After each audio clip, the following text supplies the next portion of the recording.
of the minute. From Temple roots to the national stage, he's a sports talk legend, turning the page. T-O-N-Y, Bruno's the boss. With Miss Robin Austin, no time for the gloss. Hot takes, no filter, sports news and fun.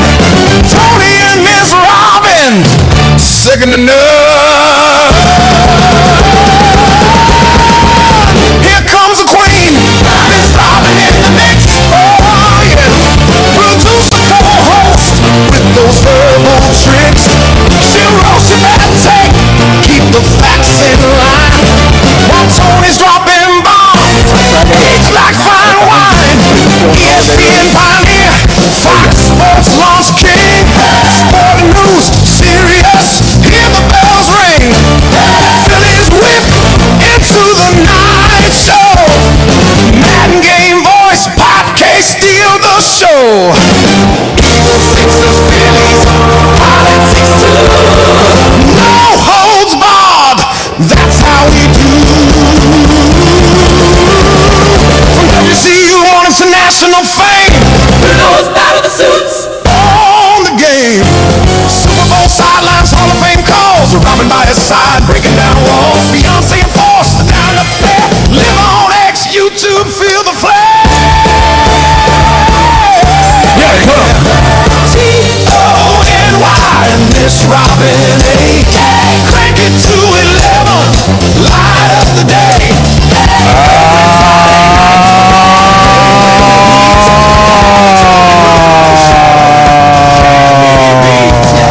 Hello, everybody. Welcome. It is Friday night. I didn't just get paid. I don't have Snap. But I'm feeling good, baby, in the neighborhood. It's Tony Bruno into the night with Miss Robin.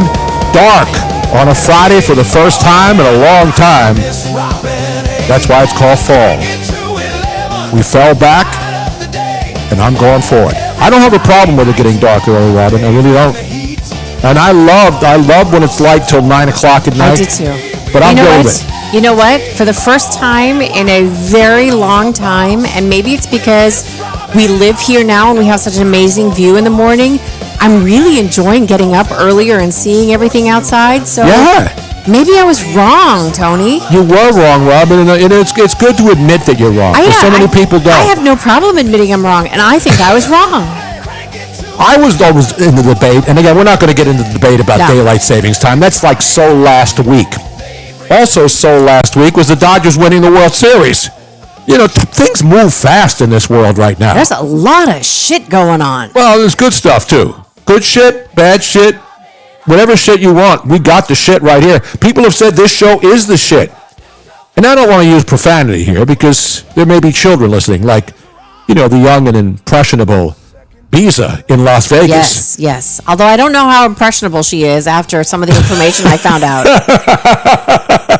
Biza, by the way, your Las Vegas Raiders have fired their special teams coach after last night's most unwatchable Thursday night football game in recent NFL history. I know. Tom McMahon, not Jim McMahon, not Ed McMahon, not any other McMahon you know. But he had to take the fall. Now, the bottom line is, I mean, that game was terrible. I give the Raiders credit. Not for firing their special teams coach. Their special teams have been a disaster. But the fact that they were hanging in there with the powerful Denver Broncos, who couldn't do jack shit last night, and it was a hard-to-watch game. Every penalties, bad play.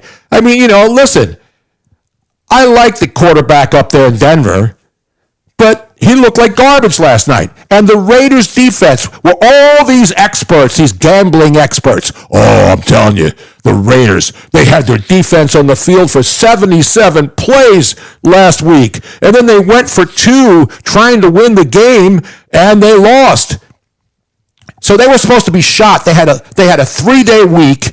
They went out last night, went up to Denver, and basically put on a clink defensively against the juggernaut Denver Broncos, who are going to win the NFC West by default. And again, I think they do a good job. Their defense is the best defense I've seen since the 86 Bears, maybe. I mean, they just come after everybody. And they win because of their defense, not because of Bo Nix and their offense.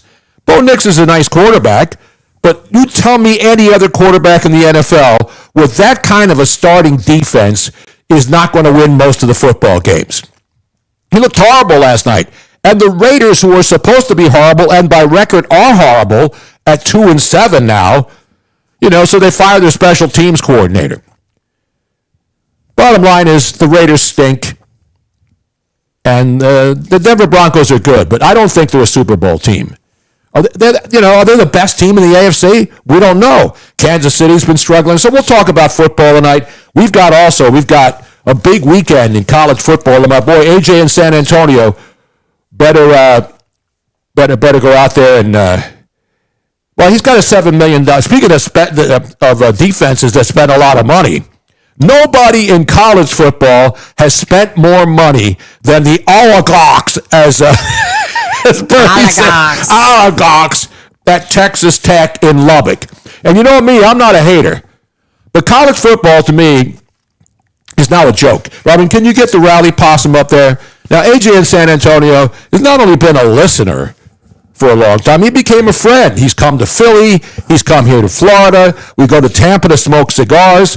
He sent us the Texas Tech Red Raider Rally Possum, and that's one of the big games tomorrow. Big games. But the bottom line is they bought their team. Now, in the NFL, teams can buy teams, but they got a salary cap, and then they got to pay whatever. But Texas Tech's story is unbelievable.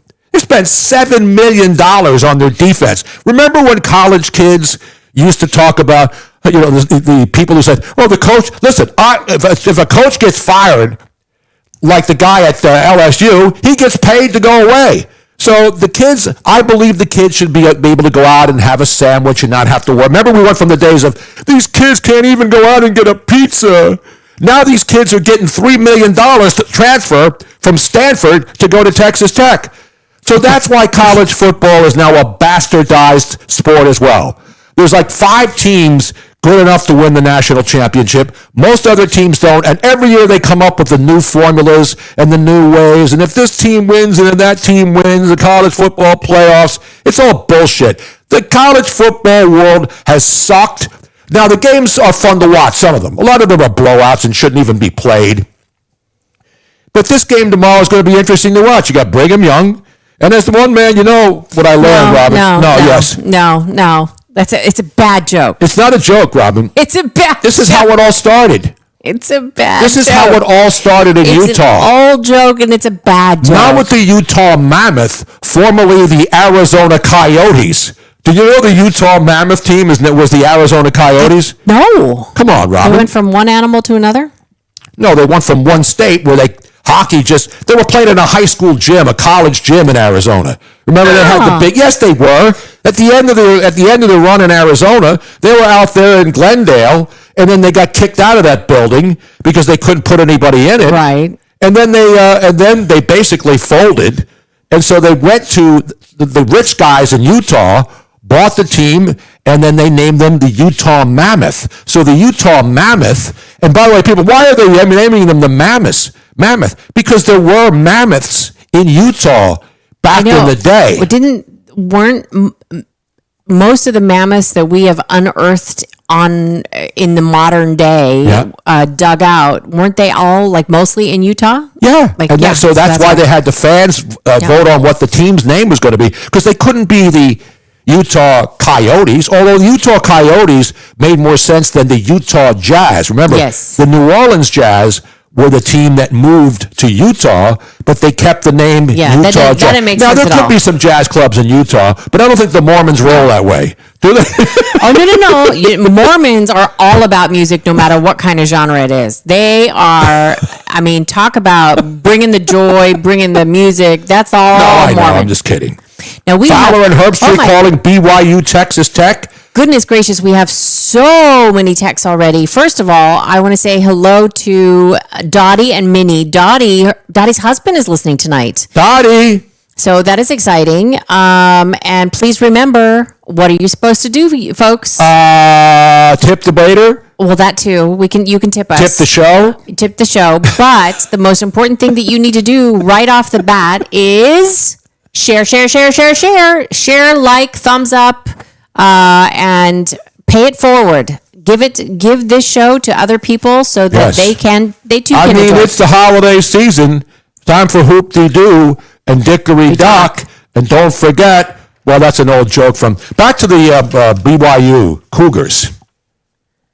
When I think of Cougars, I don't think of BYU. I think of 50 women in Robin's age group. Well, this is Cougar country down here. I know it is. The local high school is the Cougars. That's right, the Cape Coral Cougars. I know, and then it says in big letters over the arch going in, it says, this is Cougar country. And I keep wanting to go over there and take a picture with it. And there's a lot of Cougars down here, because it's Florida. All these single moms come down here. I'm more of a saber-tooth kind of guy, Brian Wagner says. Me too. It's close. So I'm still a Cougar hunter, Robin. Yeah? Yeah, absolutely. I'm still a Cougar. I'm still a Cougar. I think that what's a saber-tooth? A tiger. I think that... I think a saber-tooth is once you're a senior. So like 65. 65. Is that men or women? I would say both. No. It's always the women who get graded based on Cougars. They don't call men Cougars, except John Cougar Mellencamp. So what is it? Then dropped the Mellen Cougar, and then it just became John Mellencamp. So what is a woman who goes after an older man, and what is the older man called? A sugar daddy. Doesn't have to be. A ruse.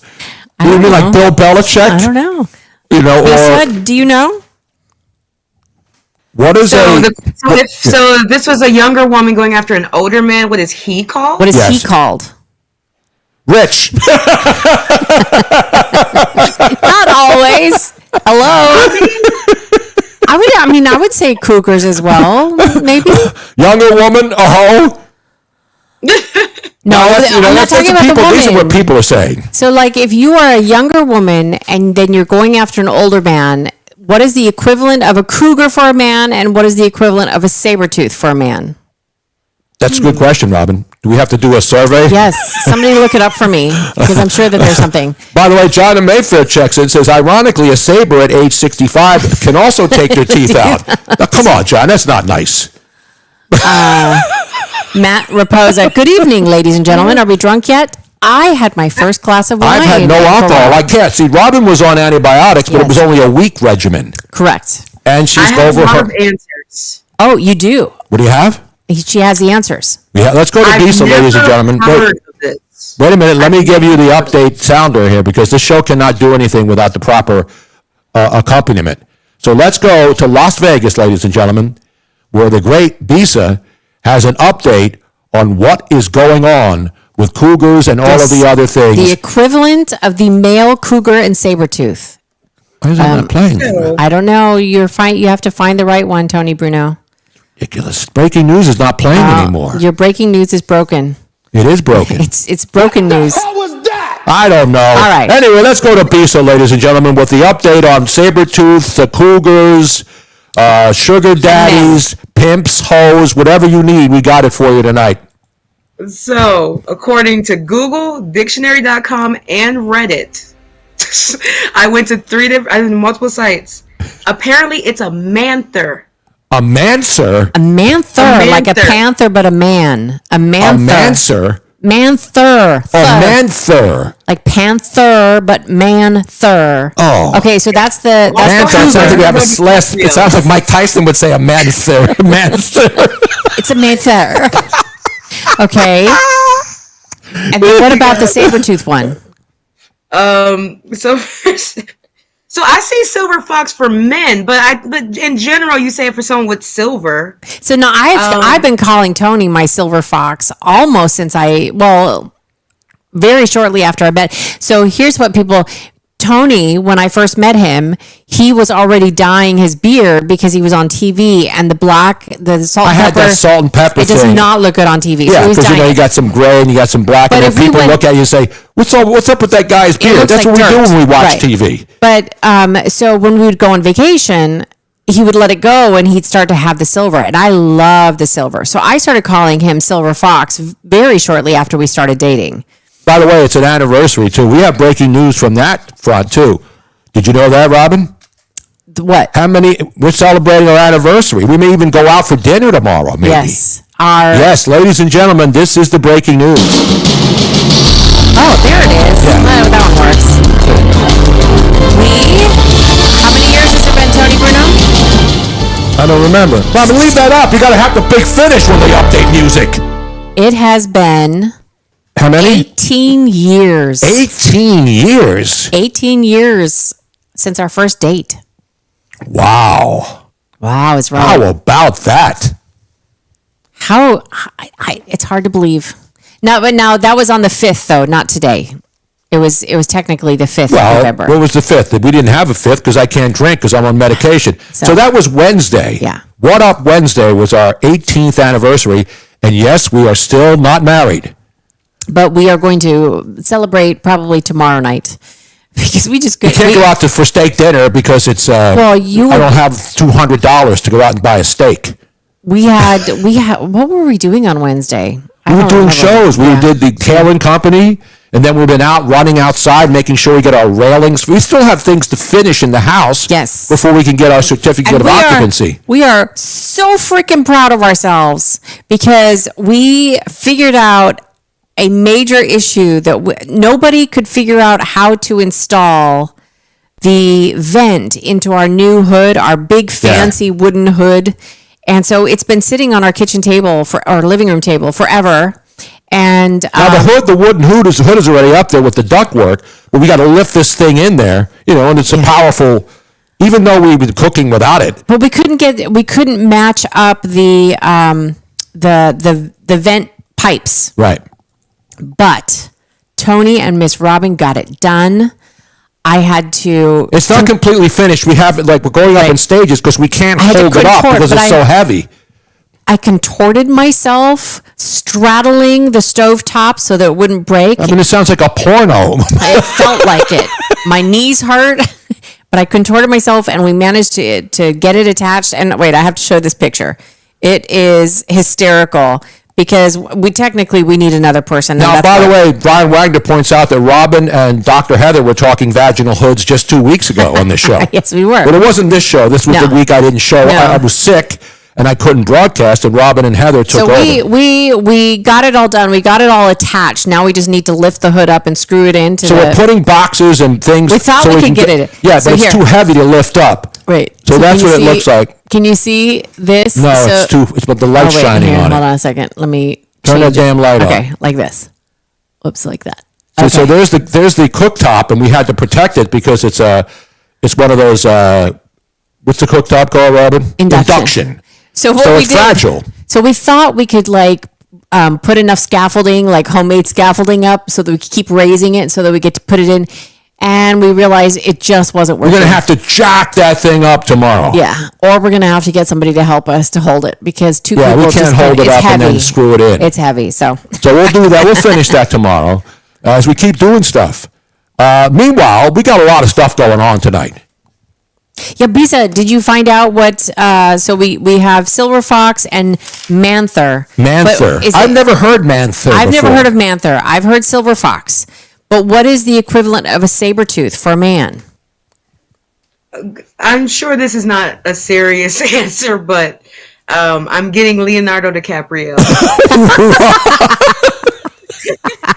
Because he famously will not date anyone over 25. Well, I know that because he's rich and he can do whatever he wants.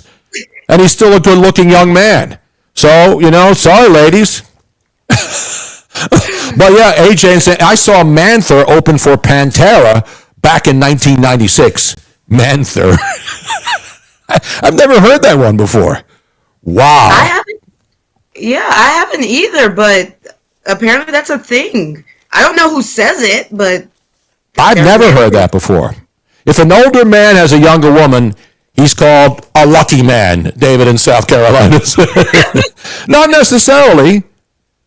I have a younger woman, and Robin too. I mean, you got to diversify. All right, this is the official. So the term cougar and sabertooth refers to an older woman who date or seek relationships with younger men. Right, which is 90% of the women here in Florida when they go to bars. So the male equivalent, according to Google, there is no actual direct male equivalent that has achieved the same level of mainstream recognition. The relationship dynamic is often discussed in terms of the female cougar or sabertooth and a younger man, rather than a parallel term for an older man. How rude. Exactly right. Anyway, enough about this kind of stuff. I don't even know how we got into this, but we got a lot of stuff. How about last night? Florida Gators. It's good to be a Florida Gator. I don't know if you saw this, but everybody knows, if you're a sports fan, about the kid that basically said he was going to go to the University of Florida. He wanted to play football. The guy's like a viral sensation. There's videos of him riding bikes all over the place. He can't even get under the doors in most buildings. His name is Oliver Rioux. Or Olivier. He's Quebecois. Oui or no? So he's this French-Canadian kid who decided he wanted to go to the University of Florida. When he actually went to the University of Florida, he had become the Guinness World Record tallest teenager ever in the history of basketball. And he was playing football. He was doing a lot of things, but he's already in the Guinness Book of World Records. But last night in garbage time, up there in in Gainesville in the building, they had a blowout against. He's a freshman, right? Yeah, he's a redshirt freshman. They asked him if he wanted to play last year, and he said no. I'll sit around and watch and learn. So even when they won the national championship, he was not on the roster last year. So Oliver Kloeshoff. No, that's his girlfriend. Olivier Kloeshoff. Okay, so I'm playing a couple videos of this Olivier Rioux. Yeah. He's 7'9". 7'9". Let me give you an example of who is 7'9". 7'9" is 2 inches taller than George Murasan. Remember him, NBA player? He looked like the Cro-Magnon man. And also 2 inches taller than Manute Bol. He's 3 inches taller than Yao Ming, Taco Fall, and Sean Bradley. So last night in the game, they put him in. The crowd would go nuts. They were winning big. They got to 100 points, and then they put him in with 2 minutes and 9 seconds left, and he didn't even touch the ball except when it was rolling, and he picked it up. So here's my question. Listen, I think it's awesome. You can't teach 7'9", but one of the kids from North Florida was standing next to him when he was on the floor. The kid looked like a midget. Yes, so and he was 6'8", standing next to 7'9". I'm gonna show a couple of different videos just so that you can kind of get. But this is him with his teammates. I'm talking about in the game against North Florida. I'm gonna show you a couple. So that guy that he just high-fived is 7'1". So the guy that's 7'1" had to jump up to high five him. Now here is him in last night's game. And there's a kid who's 6. No, that's not the kid. There's the kid number 22. The kid beside him is 6'8". No, not 20. Is that 22? That's 22. He's 6'8". Yeah, look, it looks like he's a dwarf. Yes. Can we still say dwarfs? Yeah. Now hold on a second. We're gonna keep going. No, wait. This one. Hold on. There's all kinds of videos of this kid. This was after the game. This is the guy, the shortest guy, all the way at the end. The small guy is 6'9". Of course, that's why Florida's the best team in college basketball. The guy that's sitting right next to him, the two in the middle are 6'11" and 7'1". And then he's 7'9", and he's like, this is him sitting down. No, the kid's I don't know how. I didn't realize they had a lot of tall Canadians. Now, here's another. This video I have to show you, which is hysterical. Hold on a second. Is this the one where he's riding a bike? No, this is him after the game cutting the net. He doesn't even need a freaking ladder. Well, that was last year when they won the national championship. Earlier this year. Okay. He wasn't technically on the team, but they cut down the nets at the end of when they play one shining moment. He didn't even need a ladder. He didn't even need the ladder. I need him to come here and help hold up the damn. Since he didn't do anything last night except stand around for 2 minutes. Can he come over? Here's my question. I don't want to knock the kid. I mean, you can't teach 7'9", Robin. You can't teach that. But he didn't need, he goes into the game, so he gets into the record books as the tallest kid ever to play a college basketball game. So, but if he goes into the game and his teammates never passed him the ball one time, how about passing the kid the ball? Even if he shoots and misses, then he can say, so to me, does this count? He's in the game. He's only in there for 2 minutes. And by the way, the team only scored 2 points in the last 2 minutes and 2 minutes and 9 seconds that he was in. And it was one kid that put a shot in on a rebound and didn't give it to the kid who was right there. I'm with you. I don't think this counts. I think it's an outrage, and I got to rip. It's not my style to rip the Florida Gators. I not love my style. I love this story. I love the kid. I think it's great, but I agree with you. He didn't touch the ball. Well, he did. The ball was rolling at one point, and then he picked it up and handed it to the referee. That doesn't count. That doesn't count. 7'9". We don't even know if he can shoot the basketball. You know, there's a lot of tall guys who can't shoot. Does. No, I've seen. Just look at the NBA. I have seen him. I saw some videos of him shooting the basketball. Making shots or just taking shots? Making shots. Imagine the hard time. Imagine chicks. You know, there's a lot of tall chicks in college. Rebounds aren't going to count. I mean, like, he doesn't need to jump at all for a rebound. That's why I want to see him play. Now, obviously, they're good. He's only going to go in garbage time because they're just trying to ease the kid in. Now, here's the question. Yes. He's now 19, I think, yes, right? He's 19 years old. He's 19. That's not necessarily full grown. Like, you can still grow a little bit between 19 and 20, 21. I think they have pills for that in Florida, too, here in Florida. By the way, speaking of Florida, we've got the greatest Florida update ever. Normally, they're deadbeats or criminals or thugs or stupid stuff that happens here in Florida. We have a Florida story that is actually earth-shattering. Yeah, actually, I mean, it's a huge story. This is a huge deal. It really is. This is, as Biden said, this is a big fucking deal. Exactly. That was Obamacare, and they're still trying to get that going, but that's politics. We're not going to deal with that. We will have that later on tonight. Wembanyama, the kid with the San Antonio Spurs, he grew 2 inches this summer. I actually lost an inch this summer, but it happens when you get older in your 70s. No, you probably lost at least 2 or 3 inches around your waist. We're not talking about girth. We're talking about length, not width. Hey, this kid's going to be an 8-footer. I think you're right. I think this kid could be 8 feet by the time he's fully grown. Oh, that's another 3 inches. That's what she said. Okay. Now there was that. Was he from Austria? The tallest guy ever, tallest man in the world. They're not from America. No, Turkey. He was from Turkey. Sultan Kösen, 8'3". 8'3". 8'3". Yeah, but he was in like freak shows and stuff. Well, there was also Robert Wadlow, who was an American, whom you're probably thinking of, who was in freak shows. He was, holy crap, I was wrong. 8'3" is who is the tallest man today. Robert Wadlow was the tallest man on record, I think. He was 8'11.1". No way. Yes.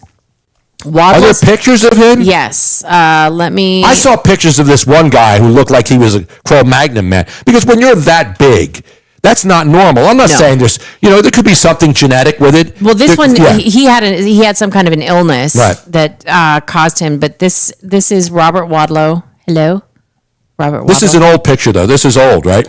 Yeah, but he's not alive anymore. No, I'm saying, but this guy was alive years ago. He died years ago. Yeah, he died. Yeah, you can see how old the picture is. Yeah, his father that you see there right next to him was 5'11.5", and he was 8 feet 11.1 inches. When did he die? He died at age 22 because he just continued to grow into adulthood, and then he had a hypertrophy of his pituitary gland, which results in abnormal high levels. And when did he growth. die? This is a long time ago because this picture's in black and white. He was born in 1918 and died in 1940. So he died right during World War II. Yeah. So he was not healthy or normal. Right. But, but who is, really? I mean, let's be honest, Robin. Anyway, we got a lot of stuff. So we got to the Florida Gators. I got to really, again, I hate to do it to Todd Golden, who's doing a great job with your Florida Gators. But, let the kid shoot some shots. Meanwhile... Wait, ding, ding, ding, ding, ding, Wait, ding, what do ding, we have? ding, We have ding. breaking Hold on. news? Wait. What's the matter, Robin? Oops.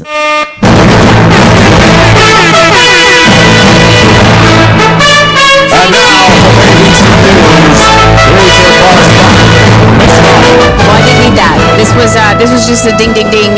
Thank you, AJ in San Antonio, for sending us a beautiful tip on the Cash App through. A beautiful tip? It was a beautiful tip. Was it just for a second, or is it going to last at least 10 minutes? This was going to last. This will last for Will at it least get you one cocktail on our anniversary dinner tomorrow night? More than one. More than one? I know. Even my cocktail would give us more than one cocktail. That's pretty awesome. You mean for both of us? Yeah, one more. You're a cocktail for each of us.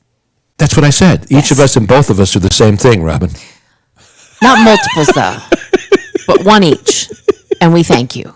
We thank you, AJ in San Antonio. And if you too would like to buy us a drink, you can do that on No Filter. You can do it also on X? Tony's X page. If you go to Tony Bruno Show on X and click on the little $sign right next to his handle. By the way, the great Kevin Kincaid from Crossing Broad checking in tonight said, not the BYU Cougars. We already talked about that. That's how the whole Cougar thing started. I was talking about the Texas Tech Red Raiders, AJ and San Antonio's team in Lubbock, where the oligarchs went out there and bought all these kids to come play defense. I mean, we talked about this earlier. It used to be, you can't have a pizza if you're a college athlete, but the coaches and the executives make a lot of money. Now it's going the other way. The coaches still make a lot of money, and they get fired and get paid to go away, which is a great job if you can find it. But now we're paying kids $3 million to transfer from Stanford to go to Lubbock, Texas. And again, God bless them. But when you got oligarchs, which seem to be the bad thing right now, and they admit it, they're not hiding this. The bunglers for Texas Tech. Are there like salary caps in college? No, of course not. So what's going on then? It used to be, it's called NIL. I know. You know what NIL, it doesn't mean nil, squat, nothing. No, it which means you a get lot. Most of the time, Robin. Correct. I'm You'll used get, to. what is it? I'll get nil and like it. Squat, nothing, and like it. I like it. So NIL was name, image, and likeness because the kids sued. And I don't have no problem with and this. And I agreed with them because... Yeah, because they were being used in video games with their names and their schools, and they weren't making jack shit. And right? I totally agree, but I still have some issues with the way it flipped the coin and went the other way. But I think it's more fair this way. Yeah, but again, I don't care what they do. I really don't. I don't care if they want to pay these kids $3 million. But the kid they got from Stanford, David Bailey, and they picked out 5 other kids from other schools, and they basically put out $7 million to build a defense.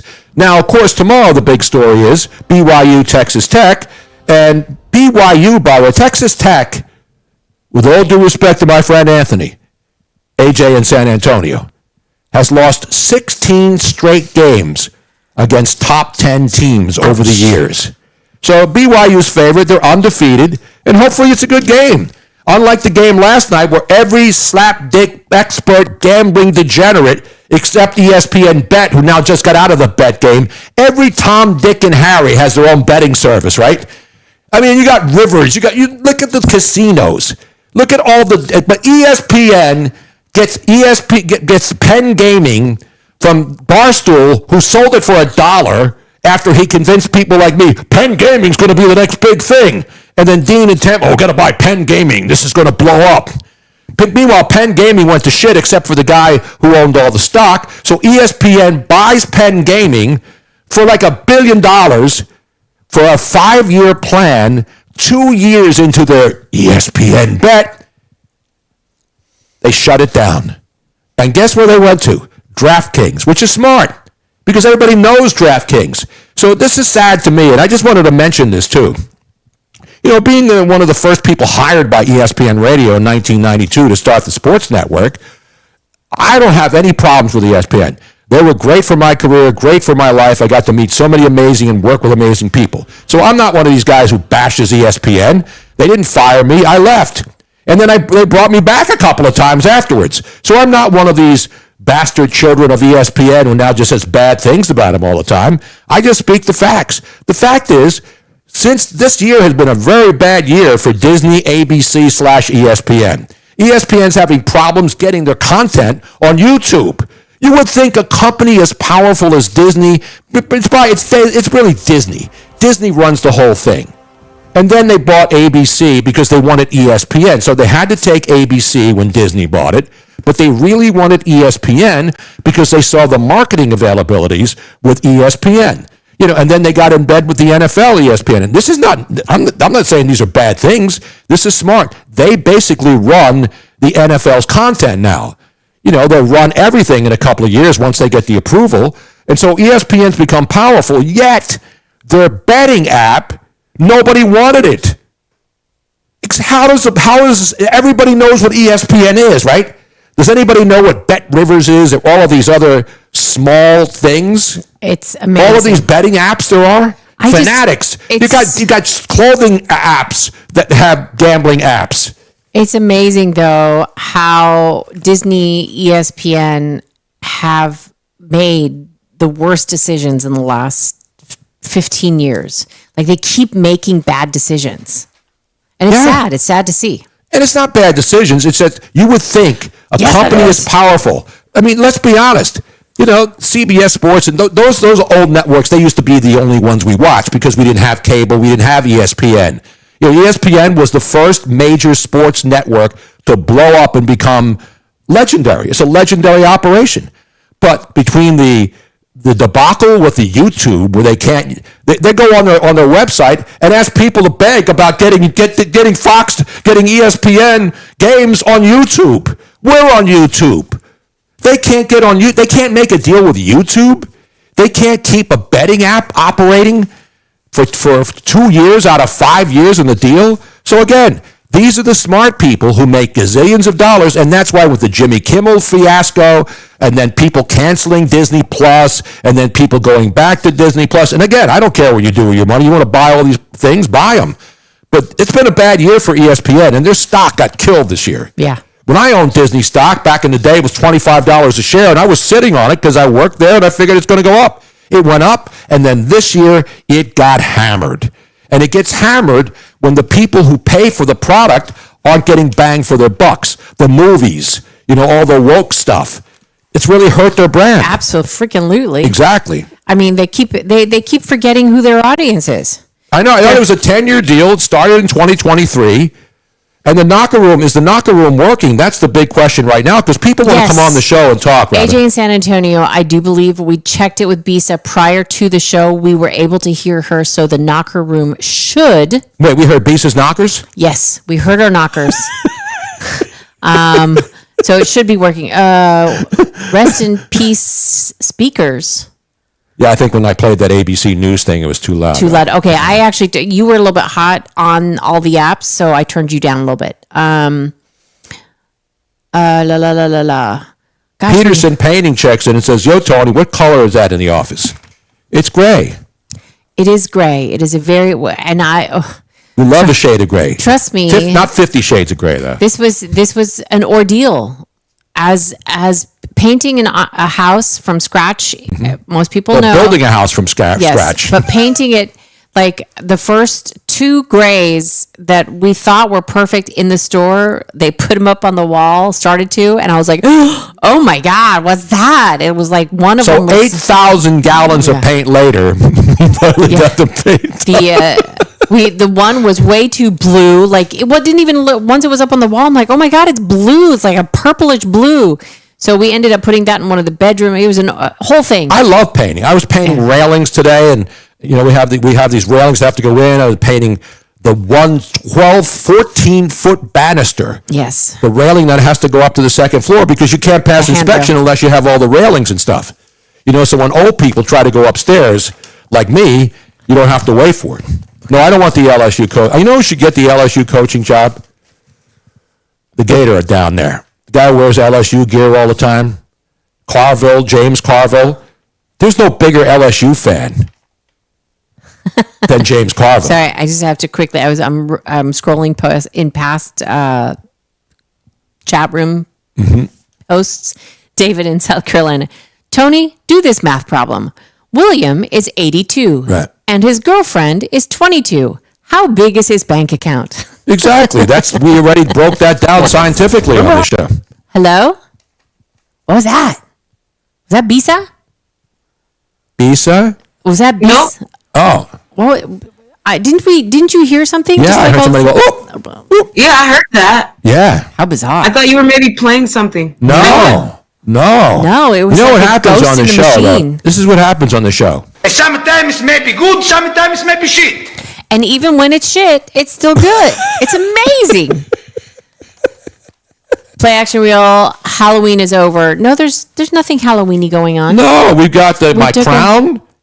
We've got my 2 coffee mugs. We got Shaq's shoe We have back the there. American Eagle. Yeah. Eagle The Halloween USA. stuff's all down, bro. Speaking of Come Eagle, on, man. when we were coming home from Home Depot the other day, we had a glorious, huge American Eagle, bald eagle, Yes, up right on the up pole. It was up. It was awesome. Then the poles downtown were a lot better. I turned Tony's voice down just a little bit. Actually, both of our voices down a little bit. Hopefully, Yeah, Robin, you're running the controls. I'm just a front man right here.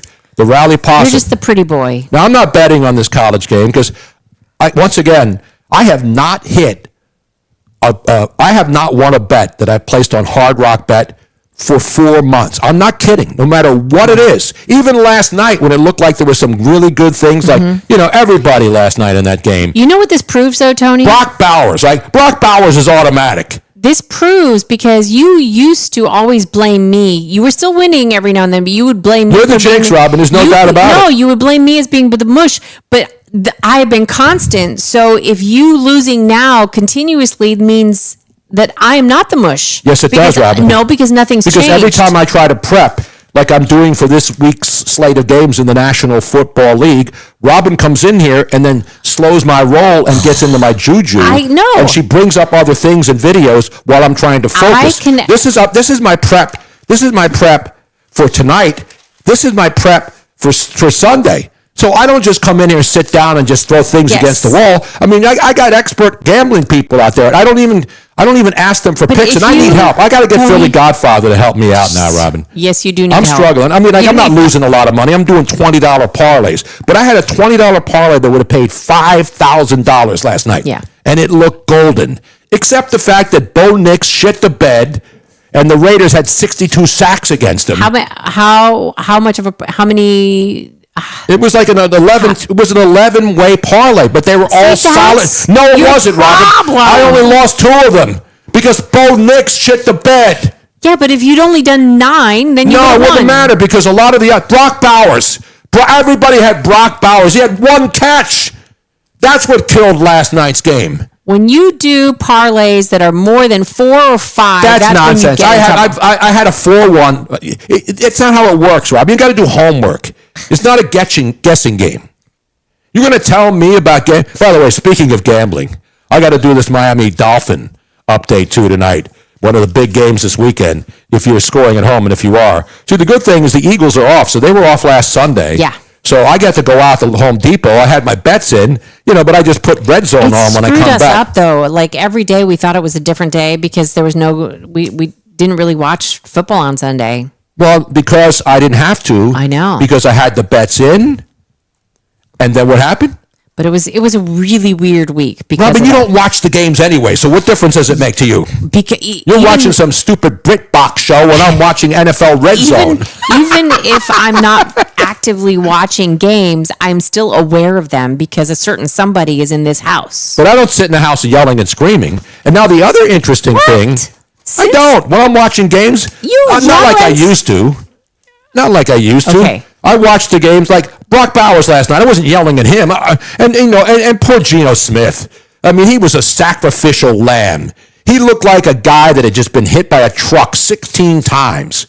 And Bowers every week has been a monster. He's right now, he and McBride in Arizona. There's some great tight ends in the National Football League. Yes, there are. I'm not talking about those guys. I'm talking about, and by the way, I'm not one who likes to play the race card, but I don't believe there's ever been an era, except maybe back in the 60s when all the guys were white, where there were more great white tight ends in the National Football League. Am I right here now? All of these crackers are good, man. You look at the tight ends. Let's go to somebody who knows about tight ends. Well, of course he does. He lives down there on the Riverwalk. Now, are you going to Lubbock tomorrow, AJ? You going down there? Let's see if we can bring him in. You smoking a cigar? There he is. He's got the cigar going. That's a big sumbitch. What kind of cigar you got there, brother? That's an Oliva Lonsdale. Oliva Lonsdale, didn't she just complain about, that was Olivia Rodrigo complaining about the DHS using her song in an ICE deportation video. Did you see that? Yeah. Olivia Rodrigo. You can start. I saw that. This transition requires staff. Wait a minute, what the hell's going on to there? meet this moment. And it will be made possible by the people who... Oh, that's that Zamamdami guy who's asking people for money. That was on He's asking you. That was you, Tony Bruno. I know. I had Twitter up. I don't know how it was. I thought it was on mute. And then this Mamdani guy comes up a couple of days after winning the election and is asking people to send him more money now. Yep. Yeah, and that's how it works. That's how it works. Yep. All right, Tony, who you got for the game tomorrow? You're not betting, but who you got? I'm not betting it. I don't Tech's know. minus 10.5. I know they are. I think BYU covers, but Tech takes the win. I mean, listen, I don't care who wins. Listen, BYU is an amazing story. You got to give them credit. That's a hell of a program. And they're a hell of a program. Tech spent a lot of money, but UT spent more this year. Yeah, $7 million to get 5 guys to leave their schools all over the country. Now, again, I'm okay. I'm all right with kids. I mentioned multiple times. We went from kids can't even go out and have a pizza, but the coaches can make gazillions of dollars. We've gone from that to kids now asking for $3 million to go play. And then the kid they got from Stanford, who, by the way, was like on 3-9 teams, so he got away from one of the suckiest college football programs in the country. Why wouldn't he take? He could have taken $1 million to go anywhere else. And then he went to UCLA because he was a hot commodity. Because this kid's going to be a first-round draft pick, this David Bailey kid from Stanford, and he's going to be a number 1 pick. And it's all about edge rushers now. Look at the NFL.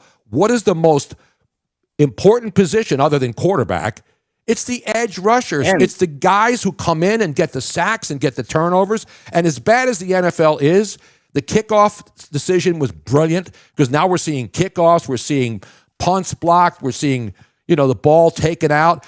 This is what's good. The NFL at least listens and then they figure things out. So they've made it better. Field goals are being kicked from 70 yards now. That's the kind of stuff we want to see. And so that's the good part of the NFL. The bad part, is when you get a game like last night where neither team can do anything right. There's 50,000 flags, and it's unwatchable. And it's not about gambling. It's about that the game had no rhythm, and it was just a joke. It was embarrassing. That game was embarrassing last night, especially for a team like Denver. They got Super Bowl aspirations. Does that team, with their offense, look like they're a Super Bowl team? If it wasn't for their defense, they'd have 3 wins. Well, yeah. I mean, if Rex Grossman can get to the Super Bowl with the Bears back there, what was it, 2007 against Indianapolis? Yeah, that was down in Miami when I was there. That was the Purple Rain Prince game. It rained all game. I was there that whole week, man. It rained the whole damn week in Miami. And that Chicago defense is what got them to the Super Bowl, Damn but right. they didn't win. Exactly. Because they had Rex Grossman. Sooner or later, you're going to play a team that can stop your offense. And the Bears defense was great. And they had Urlacher and those guys on there. That was a phenomenal defense. But when you have a quarterback who was mid, and that's the term people use now, mid. You know what mid is, Robin? No, I'm too old. Apparently, no. That's a new hip and trendy thing, Robin. So mid. what does mid mean?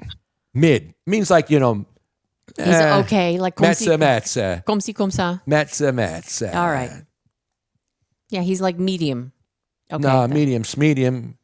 I am playing with my possum. Would you like to touch my possum? Guess who sent me this possum?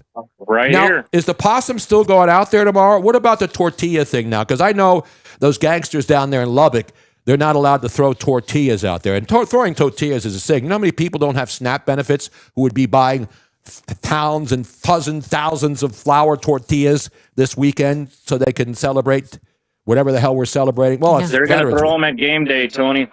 But I was at the OP State game a couple weeks ago, and they didn't throw them at that game. They're kind of toning it down as far as during the game, but they're going to be tossed out on the green lawn at Kirk Herb Street for picking K-State over Texas Tech last week. So right now it's that's right. It's more celebratory, but it's not. They're not taking them. They're not going to take them into the stadium. Now explain the tortilla thing. Now that sounds racist to me.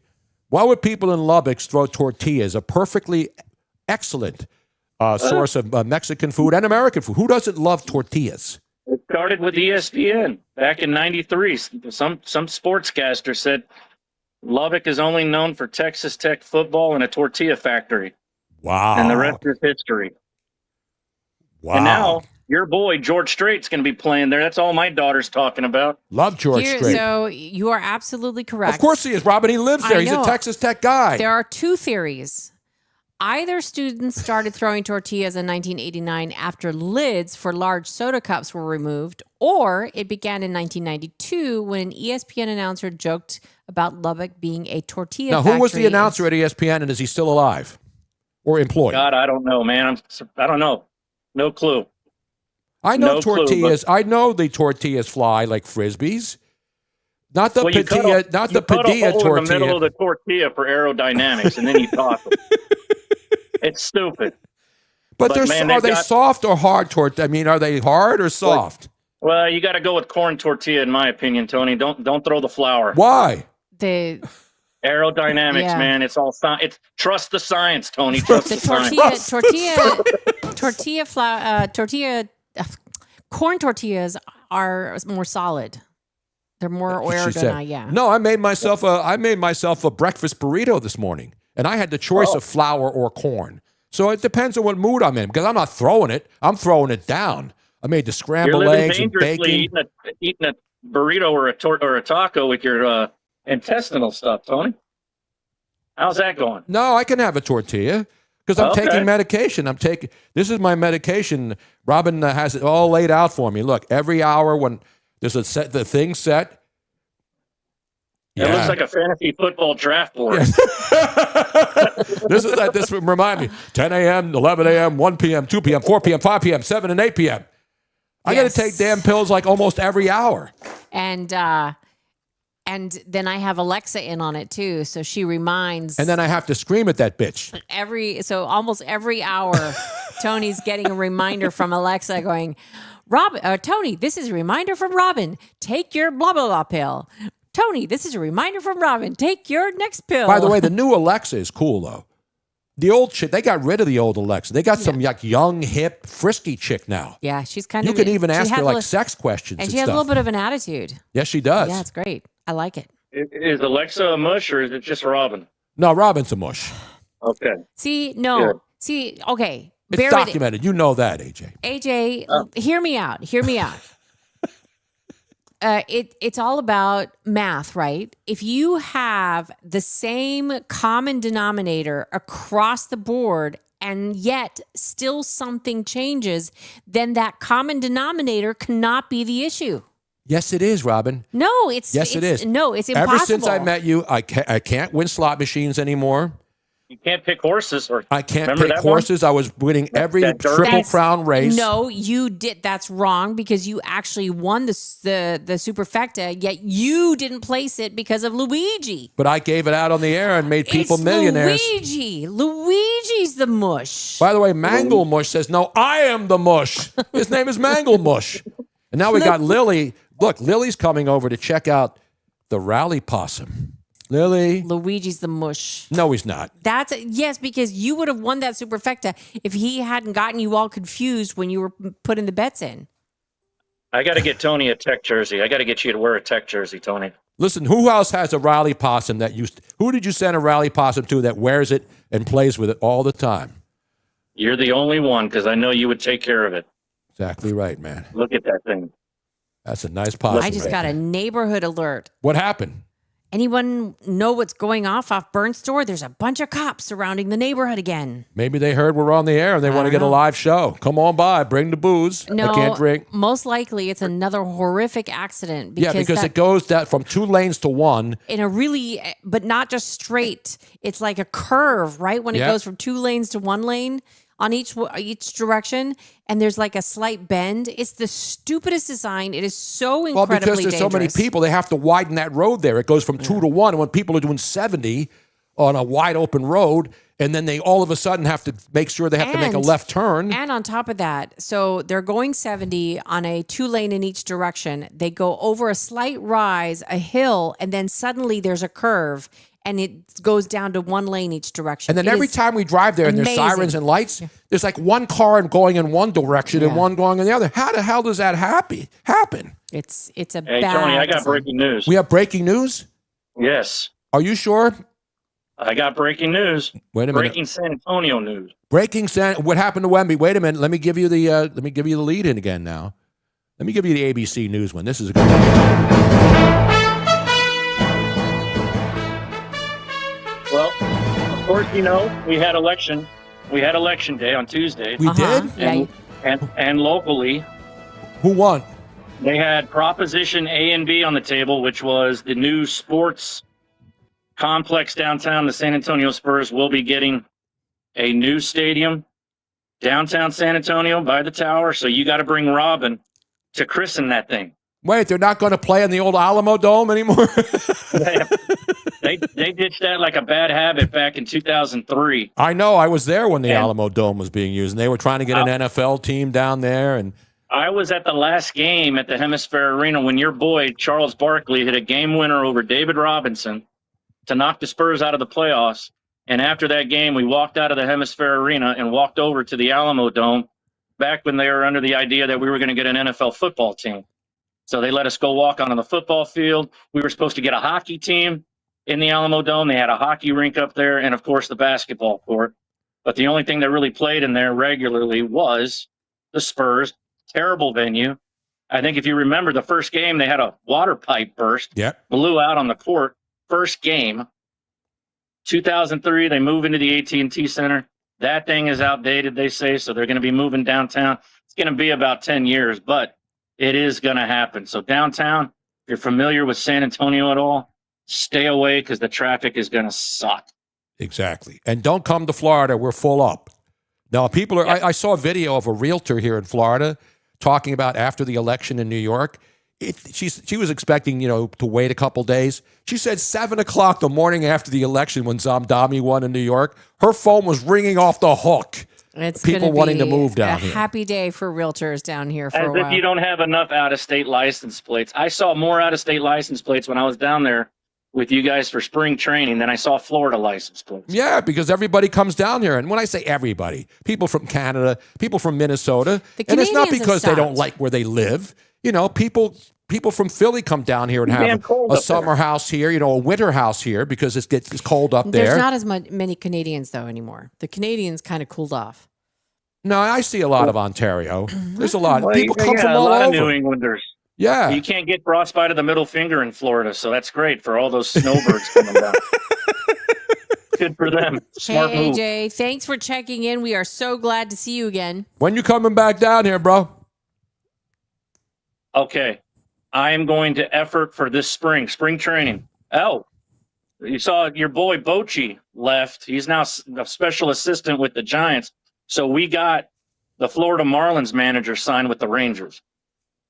So he's bringing in a whole new, Mike Maddox is leaving. Our third base coach for the Rangers left. It's going to be a whole new thing. So I'm really interested to see what the upcoming baseball season is going to be. The Rangers don't play in Florida. I know that.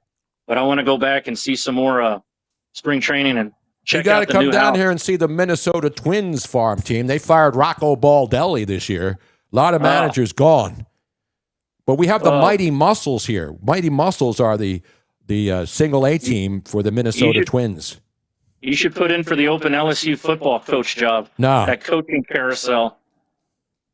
No, I think there's only one guy who should get that job, and I mentioned it, the Raging Cajun. You know what I'm talking about.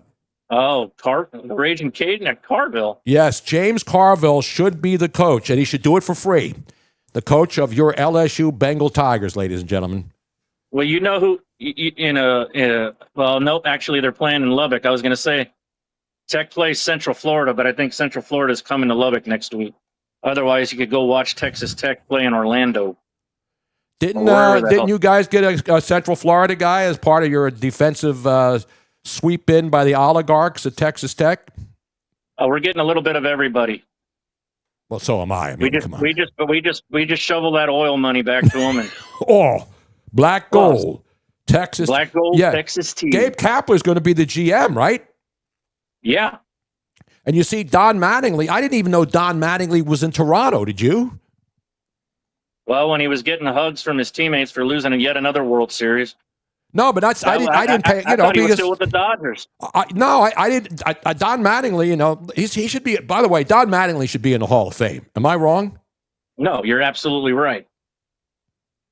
And his son is it says Don Mattingly doesn't surprise me as bench coach because his son Preston is the GM, right? Has he cut his sideburns yet? Because Steinbrenner always wanted him to cut his sideburns. Yeah.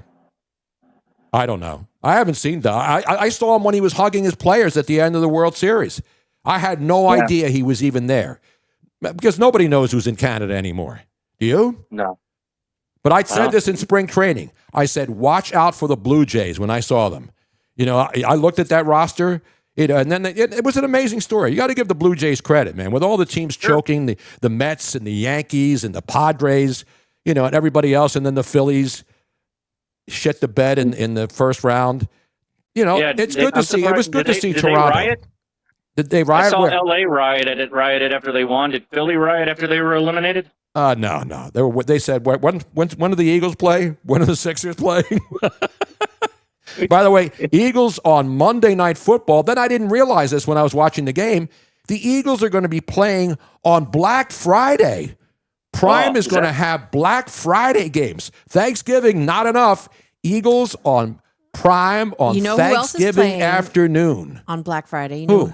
We are. We're going to be filling in on the morning show, WPHT. Oh, man. We'll have and that game is in Philly on Black Friday.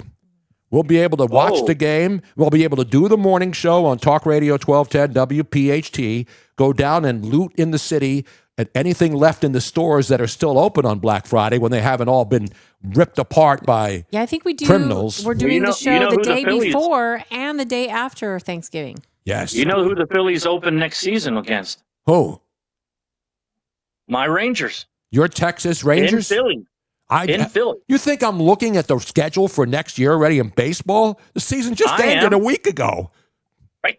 Hey, Tony, pitchers and catchers report next week. Come on. It's going to be Pitchers and catchers are reporting all the time down here and in San Francisco if you're scoring at home. Absolutely. AJ, we love you.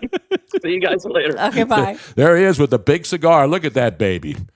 Man, That's I need to smoke a cigar with AJ. When we went to that place in Ybor City, Tampa. The cathedral. The Cuban area of Tampa, it's called Ybor City. Ybor City, that's how it's spelled. Yes. But there's this unbelievable It's called the cigar Cathedral Cigar Bar. And it used to be a church. Yeah, it's amazing. And it's amazing. And the ambiance is there. It's phenomenal. I'm not a big cigar smoker, but I'll tell you what, when we went to that place, it was awesome being in there. It was pretty cool. It just had this. I took one of the best videos because the lights were coming through the church windows, and AJ and I are sitting there at the bar with these cigars and drinking. Let me see if I can find a picture. It's awesome. It was awesome. Hey, we have one more phone call. That's it, and then we're over already? No, and then we have 3 in a row, different types of animal stories. Yes, we already gave you the rally possum story.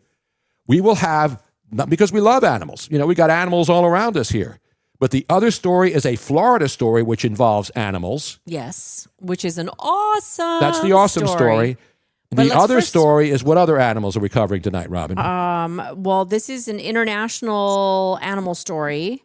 And then we have a whale of a tale. We have whale sex story tonight. Yes. So, but first, let's go to Jim. The official archivist. Last week we had technical difficulties, but he is locked and loaded and ready to go on this Friday night as we go into Veterans Day weekend. And don't forget Veterans Day on Tuesday the 11th. We honor all of our veterans this weekend. Jim, how are you, buddy? How you doing, everybody? Good, Sorry Jim. to be on last week, you know. That's all right. That was a technical situation in the Situation Room, and Wolf Blitzer wasn't even there. Yeah. Well, I had my problem last time I was talking about I had a lot of trouble with my YouTube page, but we figured that out, and it's back up on YouTube. Good, again. because the ESPN's not on YouTube, but Jim from Cheltenham's back on. I don't know. I can't believe it. I'm on there. They're not. But we have everything up there again. We have the new Wilt Chamberlain interview up there for everybody to check out. Exclusive Wilt Chamber interview from back in the day, the greatest player ever. And then we also have all the Tony Bruno, not all of them, but a lot of the Tony Bruno clips. Yeah, Tony Bruno stuff is doing well. I think they got 3,400 hits now. So wow. And of course, if you want to listen to it, it's JJS Archives. JJS Archives. That's James. What's your middle name?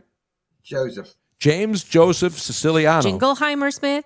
His name is your name too. Whenever we go out, people stop and shout. James Joseph Jingleheimer Siciliano Schmidt. Oh, here's hold on a second. Here's the cigar bar. It's the cigar bar picture. Look at this. Look at this. This is a bar in Ybor City, Tampa. And you can see there's like a light. It's like a Jesus light. It's like the sun is coming right through, and there we are in this. This is an awesome place. I hope it's still open. It's got to be. That's a popular area. The Cuban area of Tampa, Ybor City, baby. Good stuff. Cuban sandwiches, Cuban everything. Cuban heels, Cuban chicks, Cuban asses. Everything Cuban is solid, man. You know what I'm saying? Pretty good. We have a Cuban woman who's been listening to the show tonight, and she totally agrees with what's going on the program tonight. Jack O'Donnell wants to come. Wait a minute. Jack and Ruth want to go up there. Ay, papi, qué rico. Yeah. All right, Jim, do you have any clips for us tonight? Well, Tony, I was hoping to go on last week. We had I found a clip that's 45 years ago. So it's 45 years and 1 week later. I mean, does it matter at this point? Well, as you know, when the first World Championship 45 years ago this year. The Phillies? Phillies, when the 1980s, because way back to 1980. I know, I was there, Jim. That's 45 years ago? 45 years ago. Tim McGraw, Mike Schmidt. I found clips that were Pete Rose. Reporter in the street telling what everybody, all the fans were doing in the streets while the Phillies won the World Championship. And then the late Harry Donahue was outside the Phillies locker room after they won, and he does a little commentary. Oh, we love this. I can't believe that's 45 years ago. Robert. 45 years ago. So 45 years ago, and I was already in radio for 10 years when that happened. I'm an old son of a bitch. But I got to see this.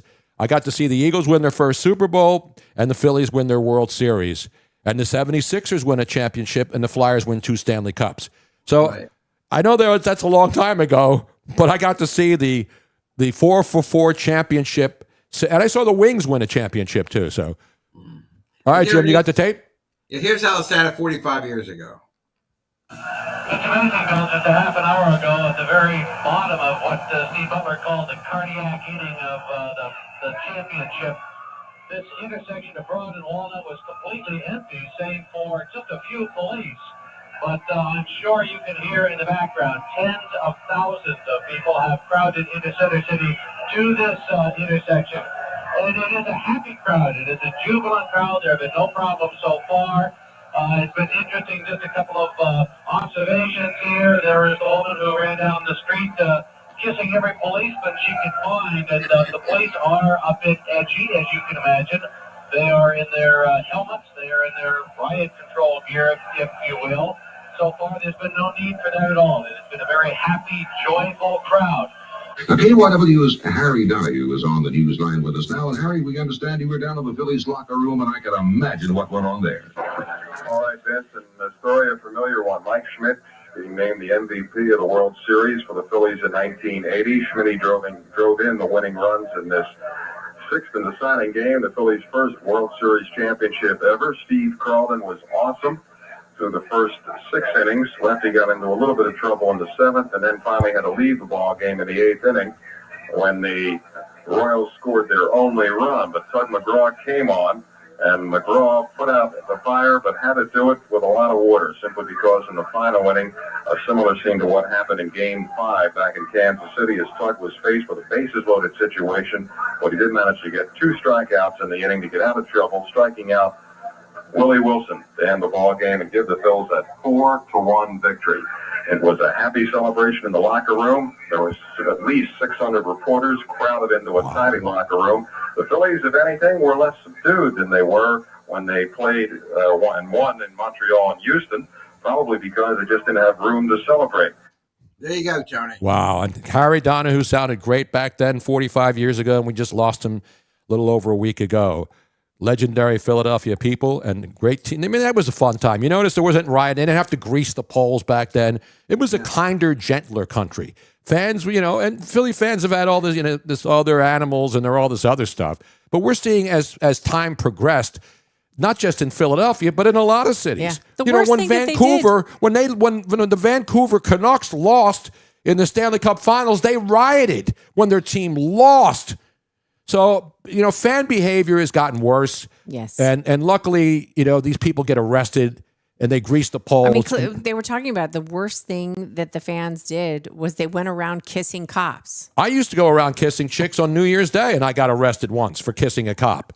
See, but at least I love the cops. I'm not out there beating up cops like the jackasses out there right now. You know what I mean, Jim?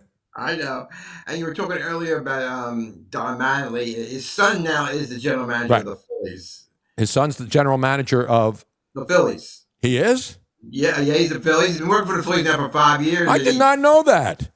When he took over, the Phillies we were 29th out of 30 teams with their minor league system, and since he's taken over, they're right now in the top 10 in minor league baseball. So he's a great young man, and the Phillies they promoted him because all these teams were calling the Phillies up because we talked to him. The Phillies said, "No, we're going to make him our general manager." So he handles the minor league situation. He's not minor league teams. He's the general manager. Right. As soon as the Phillies head of the baseball operation retires after 27, it looks like he'll take over the whole thing. Okay. He's Yeah, brilliant. that's all. No, not Mattingly.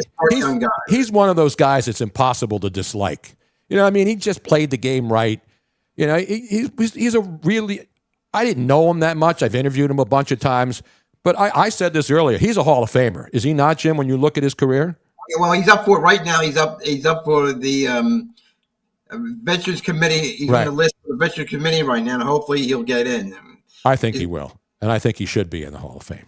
Yeah. I'm not like these baseball writers, squabos, who want to keep people out. Screw them all. Even the NFL is putting in people, that belong in there long after the fact. But they have veterans committees. Baseball does too, but they screw it up.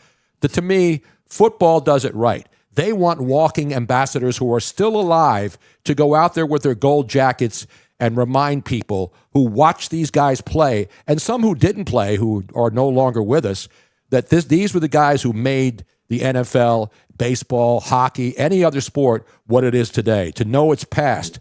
And that's the part of sports that all of us, as we get older, we remember where we were when we were younger, when our teams were winning and losing, and that's part of growing up, and that's what sports is so important. That's why when a team, in Philly, when they win, or in New York, it makes the cities feel good. People are happy when their sports teams win because even though these players, most of them, nowhere lived anywhere near the city, these people will always be their families. The Flyers guys who were still alive from the 70s, the Sixers guys, those people who won championships, they'll always be immortalized. Even the Eagles head coach who won their first Super Bowl, even though he's long gone, he'll always be remembered. He's got a statue. He won the first Super Bowl as the head coach of the Eagles. So people talk about they'll never get never have to buy another drink again.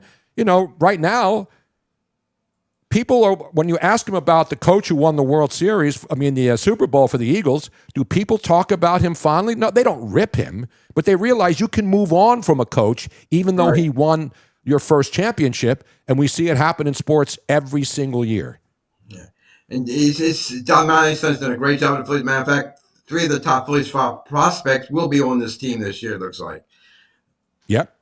Well, So they got a good farm system, and we'll see what happens. Yeah. Somebody posted this today, the comparison of Bryce Harper's numbers. Bryce Harper, after the end of this season, has now played the same number of years for the Washington Nationals and the Philadelphia Phillies. So in the last 10 years, he spent 5 years in Washington and now 5 with the Phillies, and his numbers are almost identical. Wow. That's amazing. His numbers, his batting average, his RBIs, his home runs. And, and now you got a situation where people are looking at his situation and saying, is it time to move on? Do you keep him? So that's the Phillies have a lot of decisions to make. I don't think they're going to get rid of Bryce Harper. He's up his contract, and I don't think he's going anywhere. Unfortunately, he's had some bad injuries the last couple of years, so hopefully he's healthy this year, and he'll have a really good season for the Phillies. So the Phillies are still in good position where they are, and because they have a great facility, got a big TV contract, Yep. a great facility, so they got a lot of things going for them. Yeah, but you know what the Dodgers have? They have people who want to go and play there. I mean, the people want to play for the Phillies. Listen, athletes want to play for a team when they get a chance to win. Look at the guy. Look at Will Smith. Will Smith has won like 5 World Series with 5 different teams. He just keeps going to other teams. And you look at the Dodgers. The Dodgers have guys that used to play for the Blue Jays now playing for them. So if you're a baseball player, you're a free agent, and the Dodgers call you, what are you going to say? No, now the taxes out there and the cost of living's higher. But you still want to play where you have a chance to win, especially if you haven't won. No question about it. Dodgers have the biggest TV contract. Yep. They're the most radio affiliates of any team. They got they got big owners behind them, so they're in that great position. The Dodgers right now. Oh yeah, I mean they're the new where the Yankees were in the late '90s, early 2000s. And remember, their manager has been under heavy fire the last 2 years. Oh no! You know how it is. But in LA, the fans there aren't like East Coast fans where they're rabid. One game and people go crazy, want the manager fired, players cut. But the Dodgers, the last 2 years, they've had a lot of serious situations where the Dodger fans were like, it's time for him to go. But the guy's now won back-to-back. So there won't be anybody saying, he's got to go now. Because he's done a hell of a job there, whether you like him or not. The Dodgers have put it together, and they got a great organization. And the day of 97.5, Harry Mays was on today, and they played one of your clips on their show on 97 today. I wonder why they keep paying homage to me on that. You and Harry, one of your old clips on the show. Now, did you bring the clips for them to play, or do they have it in the archives? No, John Marks put them on there. Okay. No, I love those guys. Those are great times for me. I work with so many people in so many great all places. the old people back. John likes all the people that used to work 10 years ago. They brought Harry Mays back and Martinez and them. Beautiful. All right, Jim. Good to see you. You're looking good. You got the good stack, good glasses going on. Is it getting cold there? You got a hoodie on. Are you going out to rob some convenience stores, or is it cold? A little cool tonight. Great seeing you, Jim. We get later in November. We'll have some of your turkey tips on. Oh yeah, we're getting close to Thanksgiving. In fact, Robin and I had turkey. 3 weeks away. Robin and I had turkey last night and tonight. We bought a turkey breast, and Robin cooked it up last night. What did you make with it, Robin? I had stuffing, mashed potatoes, and gravy, obviously. I had cream spinach and bacon mac and cheese. Oh, man. And we had it last night, and it was only a little small breast. Sometimes, I like the big breast, but sometimes you just get the small breast because that's all you need. It was enough for 2 servings. And then we had I had turkey again tonight, right before the show. I can eat turkey every single day. Every day. And we're not allowed to have Christmas music till December 1st, right? I'm sure stations are already playing Christmas. That's why I asked. Are there like the stations that fill all those soft rock stations go start playing? XM already has 5 channels. It's one thing to have the decorations for sale out, but to start playing the music already, that's a little much. Robin, you watch the stinking Hallmark channels where they play the sappy Christmas movies 24/7, 365 days a year. You mistake me for somebody else, Tony Bruno, some other one of your girlfriends, because I do not watch this. No, not my ex-wife. Nobody I ever dated or went out with watched the Hallmark channel. Kathy. I said I didn't date her. She's my friend. She can watch whatever she wants. She lives at home with her husband, and they watch the Hallmark channel. I don't care. But if the Hallmark Channel comes on in my house, I do not watch that I will channel. start busting the big screens like you see all those people do after the Cowboys lose. Jim, we love you. We'll talk to you soon. Okay, guys. There he is, ladies and gentlemen. Put your hands together. The great Jim from Cheltenham. All right. Now, Tony Bruno, this is going to be a host choice. Choice? Shall we go to Laos? Laos? Shall we do a Who are whale? you calling the Laos? Should we do a whale of a tale, or should we go to Florida? Wow, we're already in Florida. Yes. But they all have animals. So we have animal animals. stories tonight. 1, 2, or 3? Let's make it an audience choice, ladies' choice. Yeah, Jessica W. says, Robin, you forgot the green bean casserole. I know I couldn't find my green beans, so I ended up having to make spinach instead. Cream spinach is good. Yeah, cream spinach is good. Cream Homemade. corn, that's all right, too. Yeah. So, everybody Now you out never there. realize this. When you eat cream corn, right? Mm-hmm. Do you poop the corn out? The kernels, they don't. If corn it's does cream, not- though, there's no kernels anymore, Yeah, right? they are. There are? There's usually little chunks. I'll have to, next time I have cream corn, I'm going to have to check my All right. bowels. Let's go to Laos. So yeah, AJ in San Antonio. Let's go to Florida. Joe Quill says Laos, and The Laos story is sad, though. but it's crazy. No, but it's sad. But we're still going to do it. I know. So Let's go to Florida. This is an let's go to uplifting Florida story. first. Well, it's also a sad story, but it's also a happy story because of what these people down here in Florida. People in Florida get ripped all the time as rednecks and dummies, but there's a smart man down here who has done something amazing that is going to make the entire world a better place. Just because of his research into this, something that no one thought about. Yes. This is your Florida update, ladies and gentlemen. When we talk about Florida updates, there's only one person that can deliver them with the alacrity, the integrity, the joie de vivre, like Miss Robin Austin. Down to Florida. We'll welcome you to the Sunshine State. We're kicking up and soaking all the rays every day in I had the shirt off today. It was 82 degrees, humid. It was humid warm out there It was today. very warm. It was very It's an warm. outrage. Now, ladies and gentlemen, let's go down to Florida where we got what's the animal, Robin? We have otter. It is utterly amusing. Otter, not otter Yes. boxes. Remember do they still make otter boxes for cell phones? Remember that was a big rage? You had an otter box to protect your phone. Yeah, they still make them. Oh, I haven't They seen still it. make them. Well, I've never seen an otter box to begin with. This is a self-contained video from CBS 12 News in Martin County. Martin County, Florida. Martin County, Florida. And we would like you to meet Splash the Otter. If you can turn yours off for a second, Tony, because they're both on the same Okay, let me line. shut him down. They're both on the same line, but this is such a wonderful story. So you know that you have canine search and rescue, Right. Whenever They somebody have- unfortunately dies and passes Well, it's not away. even if you're just searching for 'em. If you're searching Or if for there's someone, missing, search and and rescue. especially if you're searching for somebody who's dead and you can't find the Right. body, they have divers that have to go into Right. water and try to Well, find. here in Florida, it's not as easy because the water is oftentimes very, very murky. Mhm. And there's this man who works for the Peace River Search and Rescue. His And name Peace is River, by the way, if you've ever driven over, you go on I-75, you drive over the Peace River. Yes. And it's massive. Yeah, it goes almost across the state.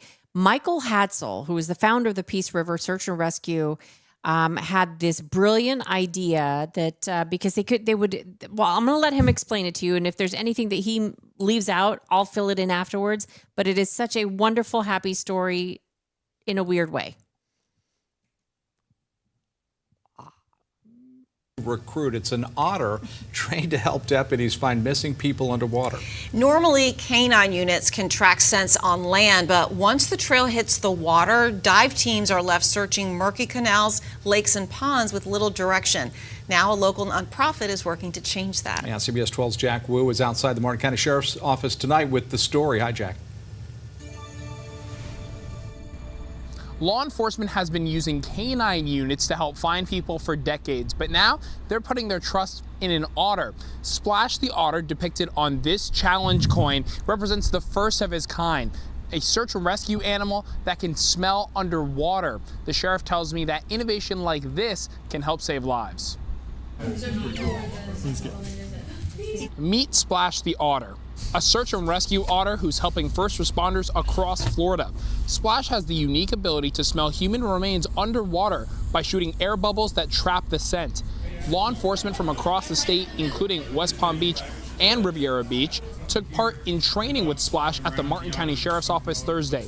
Michael Hadsell with Peace River Search and Rescue explains why he decided to train Splash in the first place. I'm trying to solve a problem, and the problem is that we miss more recoveries than we get working in low visibility diving and forensic diving. And so I'm trying to put the odds in our favor so we get more recoveries, and that's what the otter's for. Reports suggest Splash is the only cadaver otter in the world. Hadsell says Splash participated in over 20 missions so far, finding 4 bodies in that time. Martin County Sheriff John Budenseek speaks on the impact this has for his deputies.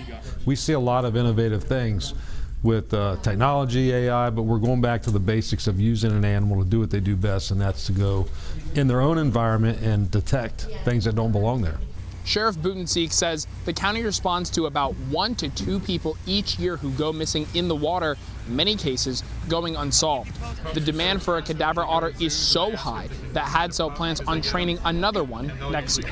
I could probably stay out 52 weeks out of the year and just keep working. So we're going to need another otter to help with the call volume. Splash isn't just popular in Florida. Hadsell tells me he's gained fans across the world, with people from as far as Ukraine coming here to meet the four-legged hero. Reporting in How amazing Well, is you that? could have let the guy sign off. Well, no, because it cuts off. I knew that. Now, Dong City, who's on the chat stream, yes, says, how will finding dead bodies underwater help to save lives? That's an interesting question, but it's not about just finding it. It's about solving cases. It's about solving cases, but it's also about, I mean, they do save lives in a certain way because they don't put humans in danger that in murky water. Right, where they can go down there, get trapped in weeds and get stuck. No, and apparently here You in got Florida, gators and other there's animals gators down and there. sharks Yep. that when you can't see them, so it is preventing putting humans in dangerous scenarios, and also it's such a huge relief for family members to know what the answer is, and oftentimes family members, they get so despondent because they don't have any answers. Yeah, they want closure. Yeah. When you lose somebody and you missing persons reports, you want to find that person. So they're already taught. Now, this is the world's smallest otter in the otter How cute. family. We have an otter here that comes and Yes. sees us. Yes. But this is not that kind. This otter, do you know where they got this otter This from? is an Asian otter. Not from Asia. It's an Asian small-clawed otter. But you know where they got it from here in Florida? Yeah, The Phoenix Zoo. This one came from the Phoenix Zoo, Yes. correct. I believe our buddy Play Action Reel was there. I just think that this is, and so this particular rescue operation, they utilize all sorts of, they have horses. Did you know that horses can help in search and rescue? No. Yes, they use horses in hilly areas because horses have very good sense of smell, and they can have horses go up and help find missing people. Unfortunately, if somebody's passed, that they also can have a horse that is trained to smell cadavers. This is just awesome, and this is a completely 100% nonprofit that does this. And I have a feeling there's a tribe somewhere in Southeast Asia that utilizes otters to go fishing.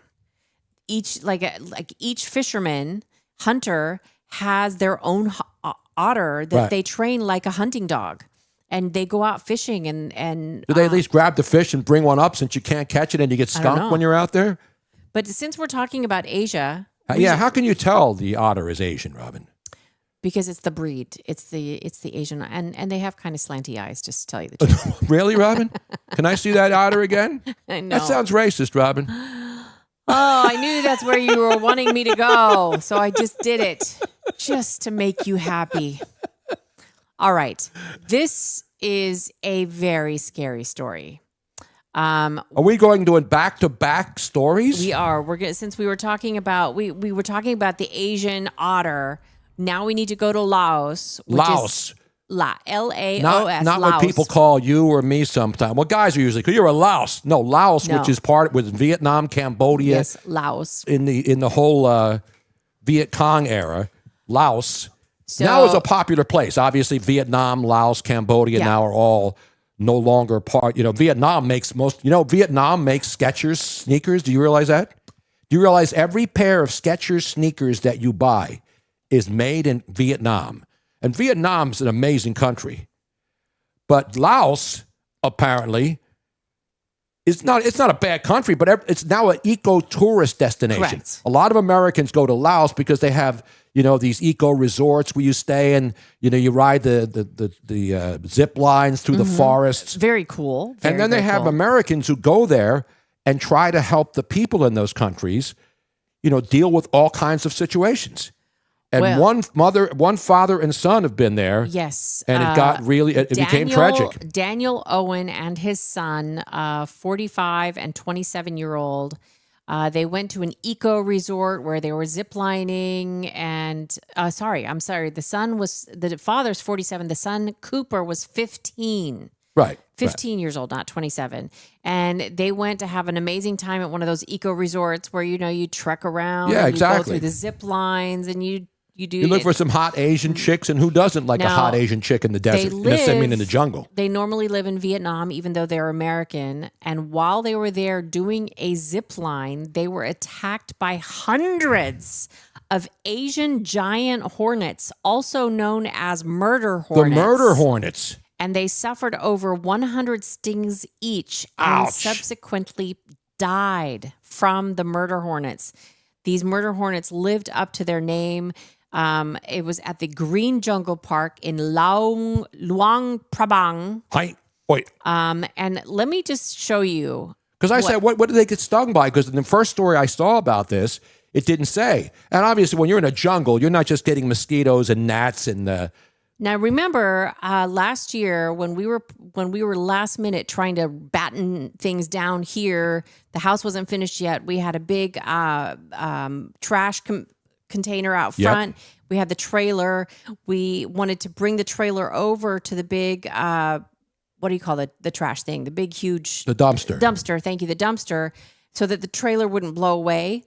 And hornets, they're called paper hornets. Yeah. Had built a little nest inside the ball of the trailer. But those are not murder hornets. No. But that paper hornet not the Charlotte hurt Hornets. like a son of a bitch. And my leg swelled up. It was horrible. I cannot even imagine. Now I'm going to show you. And I'm saying, what's a murder hornet look like and how big does it get? Not the Charlotte Hornets and of course not the great. That, ladies and gentlemen, is an Asian holy moly murder hornet. That's on somebody's hand. That's how big those, and they had hundreds of those swarming them, and they're on a zip line. Yes, and they died because they got stung so many times that by the time they got them out of the jungle, it was too they late. were dead. Even if you're not allergic to it, those things can kill you. That is what an Asian murder hornet looks like. Can you believe? Like that is something out of a nightmare. Yeah, imagine a swarm of those things. Oh my God. Remember the movie The Fog? Which one? There was the first one, which was the original with Adrienne Barbeau. I don't know if I saw the first one. The first one's Adrienne Barbeau in a lighthouse. She was a DJ. But in the second one, they had these overgrown wasps that killed you. And the guy the actor that I like, who's nuts. From Hung. Yeah, what's that guy's name? He's a psycho. He is a psycho. He was inside. They were all inside this convenience store, and the fog rolls in, and it wasn't the pirates coming to kill people from the fog because they were pirates and they came back to start killing. Thomas Jane. Yeah. Love Thomas Jane. He was in the second one, and I just remember those big old wasps that came in and they would stab you and there was poison inside them. These are almost as big. Maybe not quite, but still. Ugh. Stay out of Laos, you louses. By the way, in Laos, last year in the same country, this is how popular it is. Yeah. They had, remember, it was a huge story.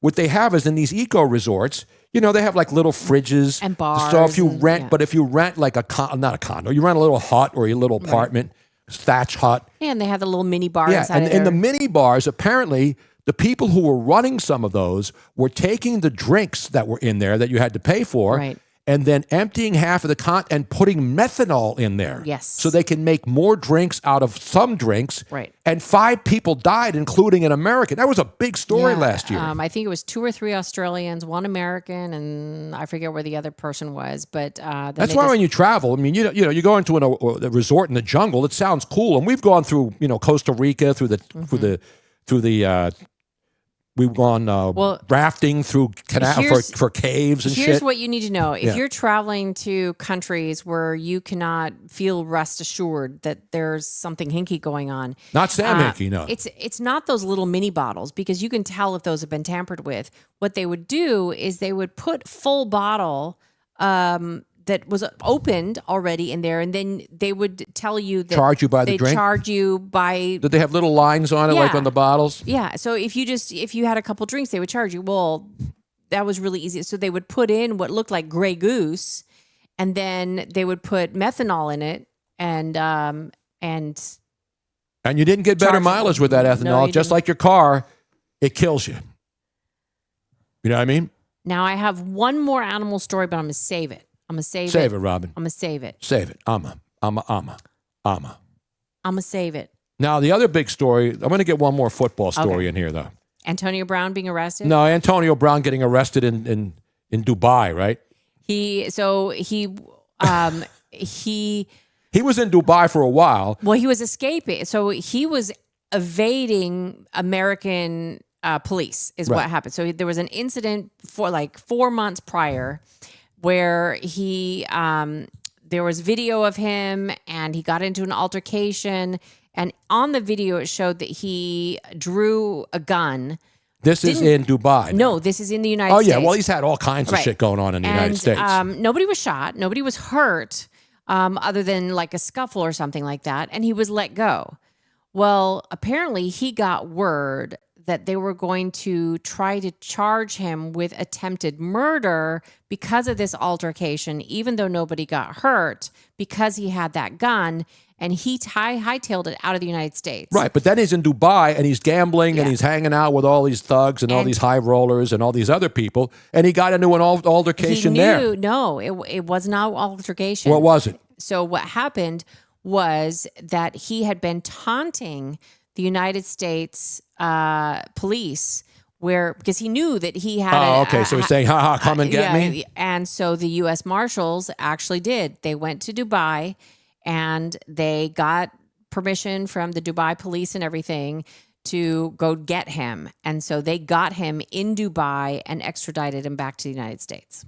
Back here in Florida, right? Doesn't he live in Florida? I don't know where the altercation was. So that's, Bisa, do you know where the altercation was originally? That's probably where they're going to be extraditing him to. He had problems all over. Where Pittsburgh, remember with the Patriots, he ripped off his uniform and left the team. I think it's Miami because he's a Miami area guy for the most part. I'm quickly Googling a little bit more about it. Yeah, I'm not sure where the actual altercation from was. From Dubai to Miami. Oh, yeah, yeah, they brought him to Miami. Benvenidos a Miami. You know what I mean? But nobody was actually killed. Nobody was even shot. Okay. So it's kind of more will come out about this story, that's for sure. And then the situation with the Dallas Cowboy defensive lineman, Marshawn Nealon, who scored a touchdown in that Dallas Cowboy loss just this past weekend. They reported that he was found dead, 24 years old, and people were wondering right away.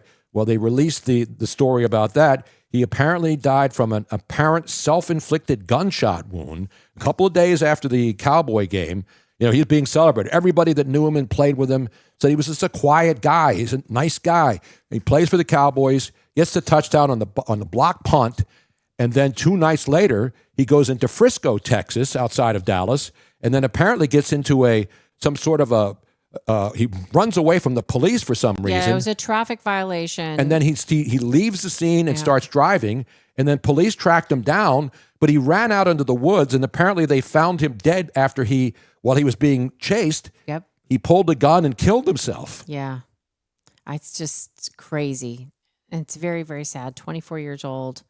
Had And, everything. and we talk about, what responsibility does the NFL, and the NFL has these programs, especially for young people who are confused, are unhappy. But you talk about a guy who just celebrated probably one of the most happy moments of his life on national TV, getting a block punt, scoring a touchdown for the Dallas Cowboys on a nationally televised game, and then a couple of days later, going into an adjacent town, getting into a situation which ends in him pulling a gun and killing himself? Here's the story. So the police were chasing him after an apparent traffic violation, according to the Frisco Police Department and Texas Department of Public Safety, while pursuing Nealand as he chose not to stop amid his traffic violation. DPS officers lost sight of his vehicle. When Nealand's automobile was eventually found, it appeared to have been involved in an accident. Police subsequently found Nealand deceased at the time of discovery while searching the surrounding area. Yeah, it's a sad story. So they don't understand why, he got into an accident, but it doesn't look like there was another car involved. But they said that officers received information from friends and family that Nealand had expressed suicidal ideations for some time, and that whatever happened was exacerbated his panic and feeling of despondency. It's a sad story. And it happens to a lot of young people who are, you would think a guy in the NFL but these are regular people. They just because they play a game a week, they go home during the week. You know what I mean? They go to practice and then they go home. And so that's what's happening out there. And these people need help. And the NFL, of all the leagues, they have the most access available for these players. Now, the players obviously have to have somebody tell them that this kid's having problems so they could deal with it. But, when you're going home and nothing's going wrong and you're not aware of somebody having a problem. Well, apparently a lot of people did, because the day before, the Plano Police Department had gotten a phone call from Nealand's residence at 11:40 p.m.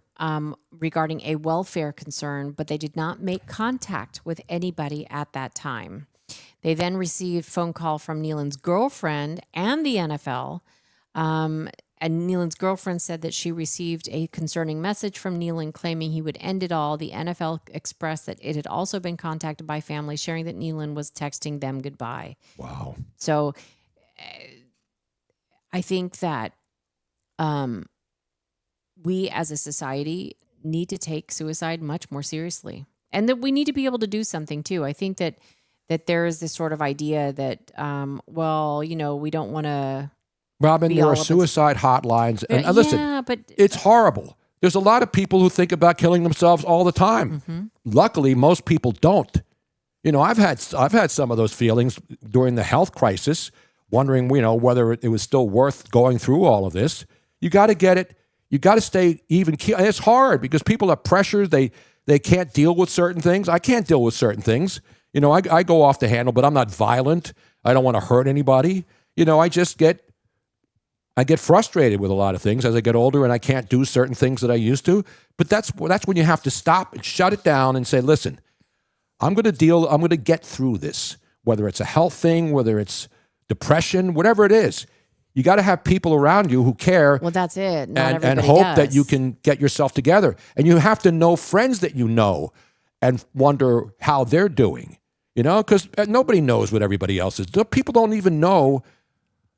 And there's a suicide prevention hotline. You just dial 988.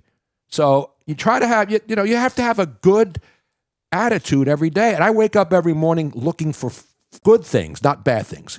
If you look for bad things, you're going to find them. If you look for good things, you hope to find them every day. That's the way I get up every morning. I get up every morning and I feel good and I want to get started, especially now that I'm feeling better. How many things have we been doing? I've been doing like 6 projects at once outside. I'm painting railings. Making up for lost time. I'm spraying bird cages. I'm fixing the lawn. Because when you live in a place where the weather's nice and you feel good about life, you want to do things. You know what I'm saying? Hear, hear. Thank you.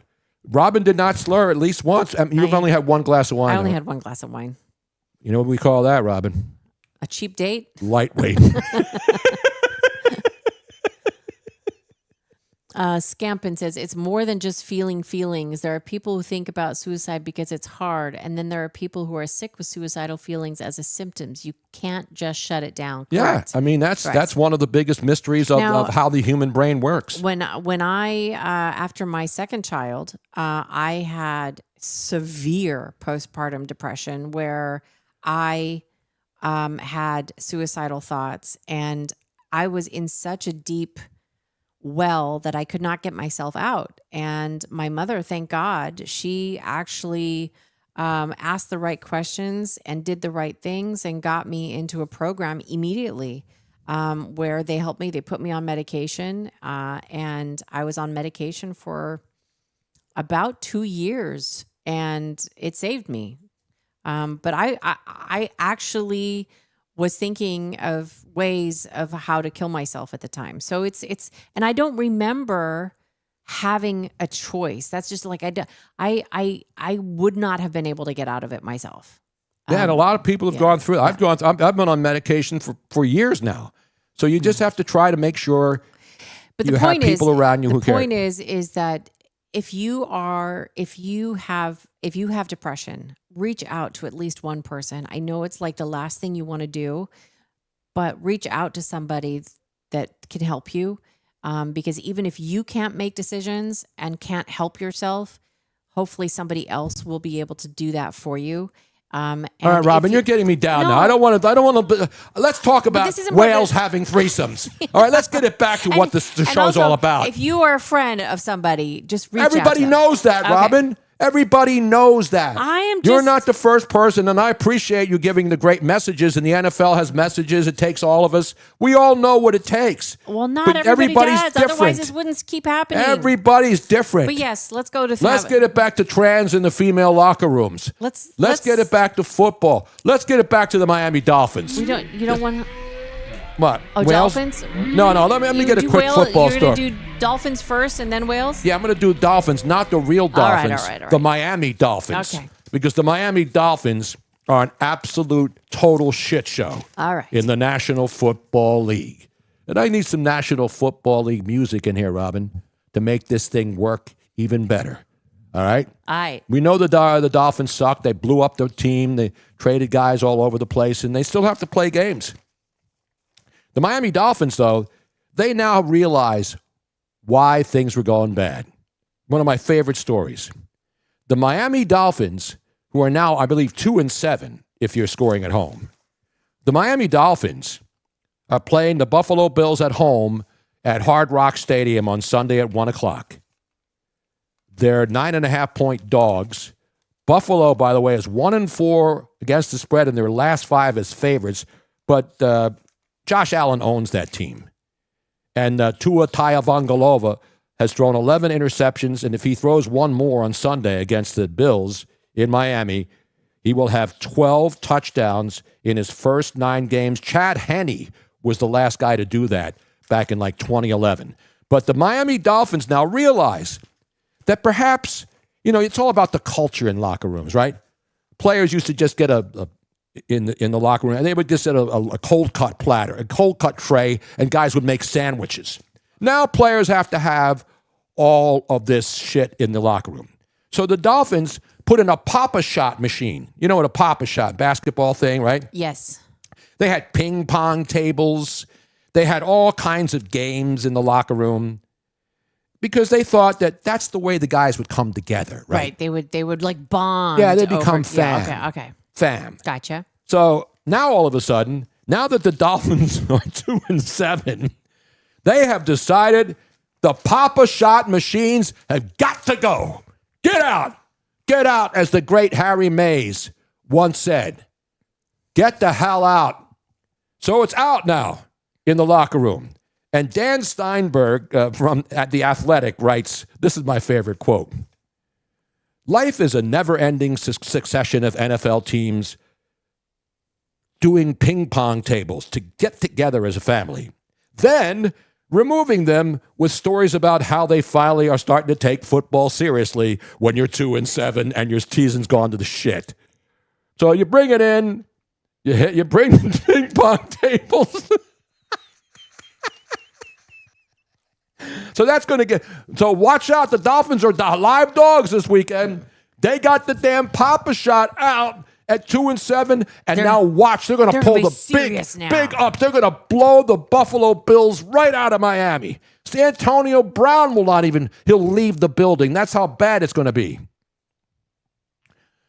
So there you have it. Now let's get it back to something we can all agree on. Threesomes. Not just regular threesomes.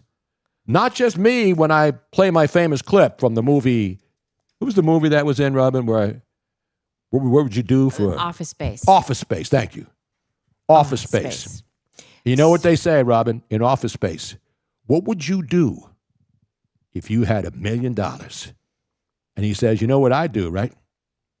You know what I do, Robin? What'd you do? I would do.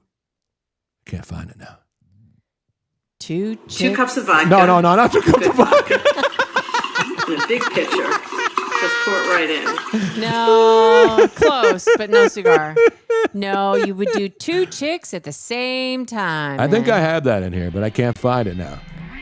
All right, 2 chicks at the same. But now, well, dolphins are frisky. You've seen videos of dolphins, not the Miami Dolphins. Dolphins masturbate. Dolphins humping women when they're out, like a woman sitting up on a dock. And dolphins are one of the few that, like, other than apes, they're known to masturbate. They are known to. They actually do all sorts of freaky stuff. But now they have discovered. But we've seen dolphins. Yes. Dolphins groping women, trying to get some action. No, I haven't seen that. I have. I've seen women sitting on a dock, and then this dolphin comes up and starts dry humping it. Okay. Although, is it really dry? It's like a little bit of wet, damp humping. Wet humping. Wet humping. Moist humping. But whales. Yes. Whales. Several species. You know who gave us? You know who found this story for us? I did. I thought Bisa found this story. No, this one was my story. Your trusted partner. Whoops. So what are you playing, Robin? It's a stupid commercial in the middle of the whale song. But so we have actual now video and audio proof of whales having threesomes. Yes. Does Dr. Heather know about this? Let me explain to you what we are looking at here, Tony Bruno. Whales, apparently, certain species of whales. That's why they're called humpbacks, right? No. It's not just humpbacks. It's gray whales. It's a lot of the really, really large whales. Yeah. They. You mean as opposed to the guppy whales that are out there? They have sex in threesomes. They have a wingman. It's 2 males. No. Yes, it's 2 males and a female. And it's not that they take turns. No. The wingman is there to keep the male and female up so that they don't sink. Yes. So what happens is the wingman's job is to make sure that the other 2 don't drown, because they still have to breathe air. Yeah, they got the blowhole. By the way, do they get blowjobs from the blowhole? No. So while they are let her talk about being horny. Love you a long time, Robin. While they are busy, they might forget to come up for air. So it's the job of the third person, the third whale, the male, the second, the wingman. What about the poor broad that's getting double teamed? She's not getting double teamed. Okay. That's it. That's the misconception. Yes, they're having a threesome, but it's the third guy, the second guy. Third man in? Yeah, the third. It's just to make sure that the other 2 don't drown. Wow, how courteous of those whales. Yeah. Now, what kind of whales are they? Are they the humpbacks? It's gray whales. It's humpbacks. It's a lot of the larger, the blue whale, the really big ones that need a little bit of uprising assistance. So now that's where we found out about Moby Dick. So did you know this? I did not. Yeah, where's the sperm whale? That's right. It should be, but sperm whale don't do that stuff, right? I don't know if the sperm whale does. Let's see if I have information as to which type of whales do this. We're seeing them splash and splish splash. I mean, who hasn't had sex underwater and then forgets to come up for air? Particularly the gray whales. They mate in trios with a female and 2 males. So one male mates with a female while the other male helps hold them together. Oh, so it's not just holding them up, but it's also keeping them together. Oh, love will keep you together, Robin. Didn't you learn that from the pushing Captain them and together. Tennille? And then the males oftentimes swap roles. So they do like they tag team. Well, tag team's back in town. The courtship can involve elaborate behaviors. Did you know what a male's schlong is called? No. Isn't it called a dork? Dork? I don't know. Male penis. Male penis. Wait, male penises are called dorks? I want to say it is. Hold on. Yes. A dork can refer to the penis of a... Why in the camera am I looking like I'm looking down at the floor? Because your chair is really low. Well, who put it down low? No, I look good in that shot. Anyway. So there you have it, folks. So see what we teach you on the show? You're not getting this anywhere else. You're not getting stories about sex behavior. Happy Valentine's Day for it's not Valentine's Robin? Day, but happy sex day. Do you have any more stories, Tony Bruno? There was one other thing. I have so much stuff here, Robin. I know you do. I over-prepare as opposed to just coming in here and winging it.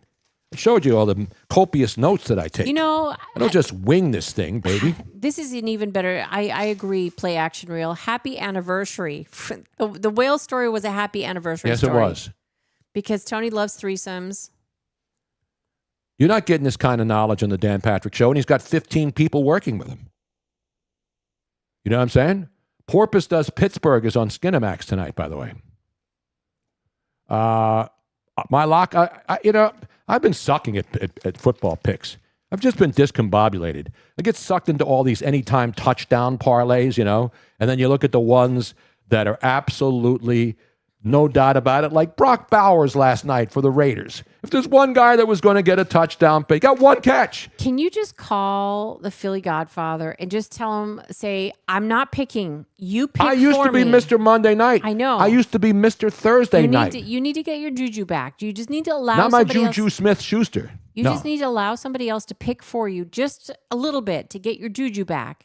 My problem is I'm looking at all these experts on ESPN, and they're listen. always wrong. So and why do you keep doing it? I'm not taking their picks. I'm watching what they write, and they know jack shit about. They know squat. Everybody now is a gambling expert. You notice that? Every single week, and yet you continue to listen to them. I don't What? listen to them. I You look just at what said everybody's you saying. do. No, I do a compilation of what people are saying. I don't bet on any of these assholes at ESPN. They all suck. All of these guys. They all suck. And Nasta, Miss Robin, is Tony Mr. Any Night? I'm Mr. Nowhere Man. Dude. Believable, man. No, you do. You need to call Philly Godfather and say, help a guy out. Help a brother out. I used to give out picks for everybody. I know. And now there's just so much of this garbage out there.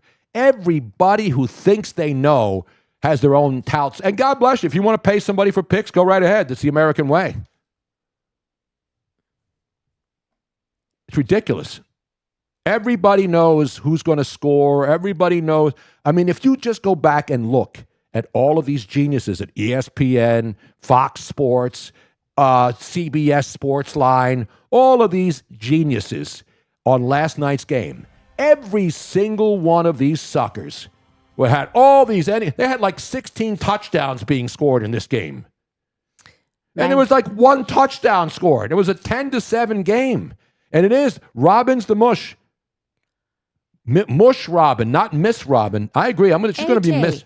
She's going to be Mush Robin right now. You agreed with me. The whole common denominator thing. This is not right. We discovered it's Luigi. Luigi's the mush. No, he's not. Yes. Because you were winning, not a lot, but you were still winning. And then all of a sudden something went horribly, horribly wrong. Damn right. By the way, Columbia leading Harvard in the Friday night Ivies, 28-0. Man, Columbia really sucks. Bisa. Yes. Do you have any other news that you would like to add before we end this fabulous show this Friday night? Me and my husband are going to a symphony tomorrow night. Really? Oh, who's playing? So I guess what they do, they'll take like popular media and they'll be playing along to it. So I've been watching that Avatar: The Last Airbender series. And so I guess they're going to be playing to scenes of the show. Oh, that's cool. So yeah, I'm going to be dressed all fancy. No, I love live orchestra music. It's just fun. And now we're getting one of my favorite musical of all time, orchestral. Nutcracker Suite, Robin. Yep, it's about that time of year. Nutcracker Suite. I will go see it live. I'll watch it on every channel. Tony will watch every single version from the beginning of time. And it's not about the dancers and the guys with the bulges and stuff and the sugar plum fairies, but the snow scene when it snows. I mean, it's the perfect holiday music because it's not the religious part of Christmas. It's the fantasy part of Christmas. Like the fantasy show bar. By the way, Harvard 4-0, 7-0, best team in the Ivies. Columbia 0-4, and they stink on ice up at Columbia. And it's a bad school with bad students, bad administrators, and criminals. Cool Cold 26. Tony is now Mr. Call It a Night. Mr. Saturday. Gwar, the musical. Oh, God, no. We're going to play a block of Gwar, but we ran out of time tonight, ladies and gentlemen. By the way, you know what the point spread is in this Harvard-Columbia game tonight? Who? What? Harvard was favored by 42.5 points. Holy so moly. it's only halftime. They better put up some more points in the second. They got 21 in the second quarter, so they're 28-0 at the half, and they were favored by 42.5 in the stinking Ivy League. Who does Columbia have playing for them? All of those jack-offs who are going through and doing the pro-Palestinian stuff, tearing down Columbia University. Remember that when they were shutting it down and wearing burqas and stuff? Now, Tony, we are going to be back here on the 14th next week. What's the 14th? What day is that? There's no specific date, but the 14th is it's Friday. Yeah, Friday. No specific date. It's next Friday. Yes, but it's nothing like there's no anniversary or anything like that. How do you know? And I would like to ask people if you would like to send us stories or ideas or whatever, send it to MissRobinAustin@gmail.com. MissRobinAustin@gmail.com. Yes. And but we scour the internet every day looking for stories. And it has to be something new. Like yeah. We don't want week-old stories. Lily, you are going to knock over that camera. Lily, you better not touch the possum. Come here. Look at her. Oh, look. Lily and the possum, Robin. Can you get them on camera here? It's on your side. Lily, come here, baby. Come here. There's the possum. Come and pet my possum. Would you like to touch my monkey? There's the possum, ladies and gentlemen. Well, we want to thank everybody once again for tuning in on this Into the Night extravaganza. You see what we do. We have fun. We cover important stories. We cover shitty stories. We talk about possums and animals and little ferrets. What else did we talk? Whales. No, we had whales of a tails. Yes, I am a possum magnet. I used to be a pussy magnet, Robin, but when you get older. Come here. Come here. We got Lily. We got a pussy cat. Oh. We got a meerkat. Pet My Possum Part 2 was VHS in my storage unit. I think it's still there. Lily and the Possum just got canceled on ABC. And rest in peace, ESPN Bet. By the way, ESPN Bet will still be taking your action until December 1st. For those of 3 people who out there actually signed up for ESPN Bet. Even Stephen A. Smith didn't sound excited when he had to try to pimp ESPN Bet. It's an outrage. Look at our baby. And she's purring. Yeah, I want to thank slowly. Bisa in Vegas. Going to the symphony tomorrow night. Everybody out there who listens and watches and follows us. Don't forget, follow us on Twitter at Tony Bruno Show, at Miss Robin Austin. We're on all the other platforms. YouTube. We're on YouTube, but you know who's not on YouTube? Who? ESPN. How about that, huh? How about that? And Stephen A. Smith admitted it. Wait a minute. Just wait a damn second here. No, we can't. We don't have any more time, Stephen. That ESPN bet is done, and so are we. Don't drink and drive. Don't text and drive. Be careful out there. And most importantly, God bless America. You know why, Robin? Because it's still the greatest country on the face of the earth. Always was and always will be. Good night, everybody. Love you. Go Possums. Good night and so to bed.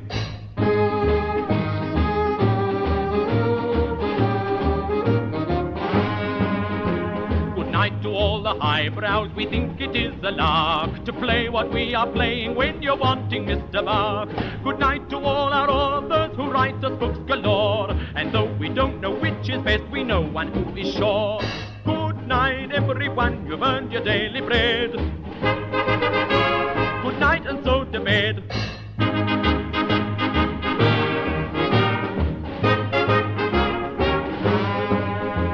Good night to taxi drivers who drive us day and night and never lose their tempers but are always most polite. Good night to everybody we haven't named before. Just make a rhyme up for yourselves, we don't know anymore. Good night, everyone, you've earned your daily bread. Good night and so to bed.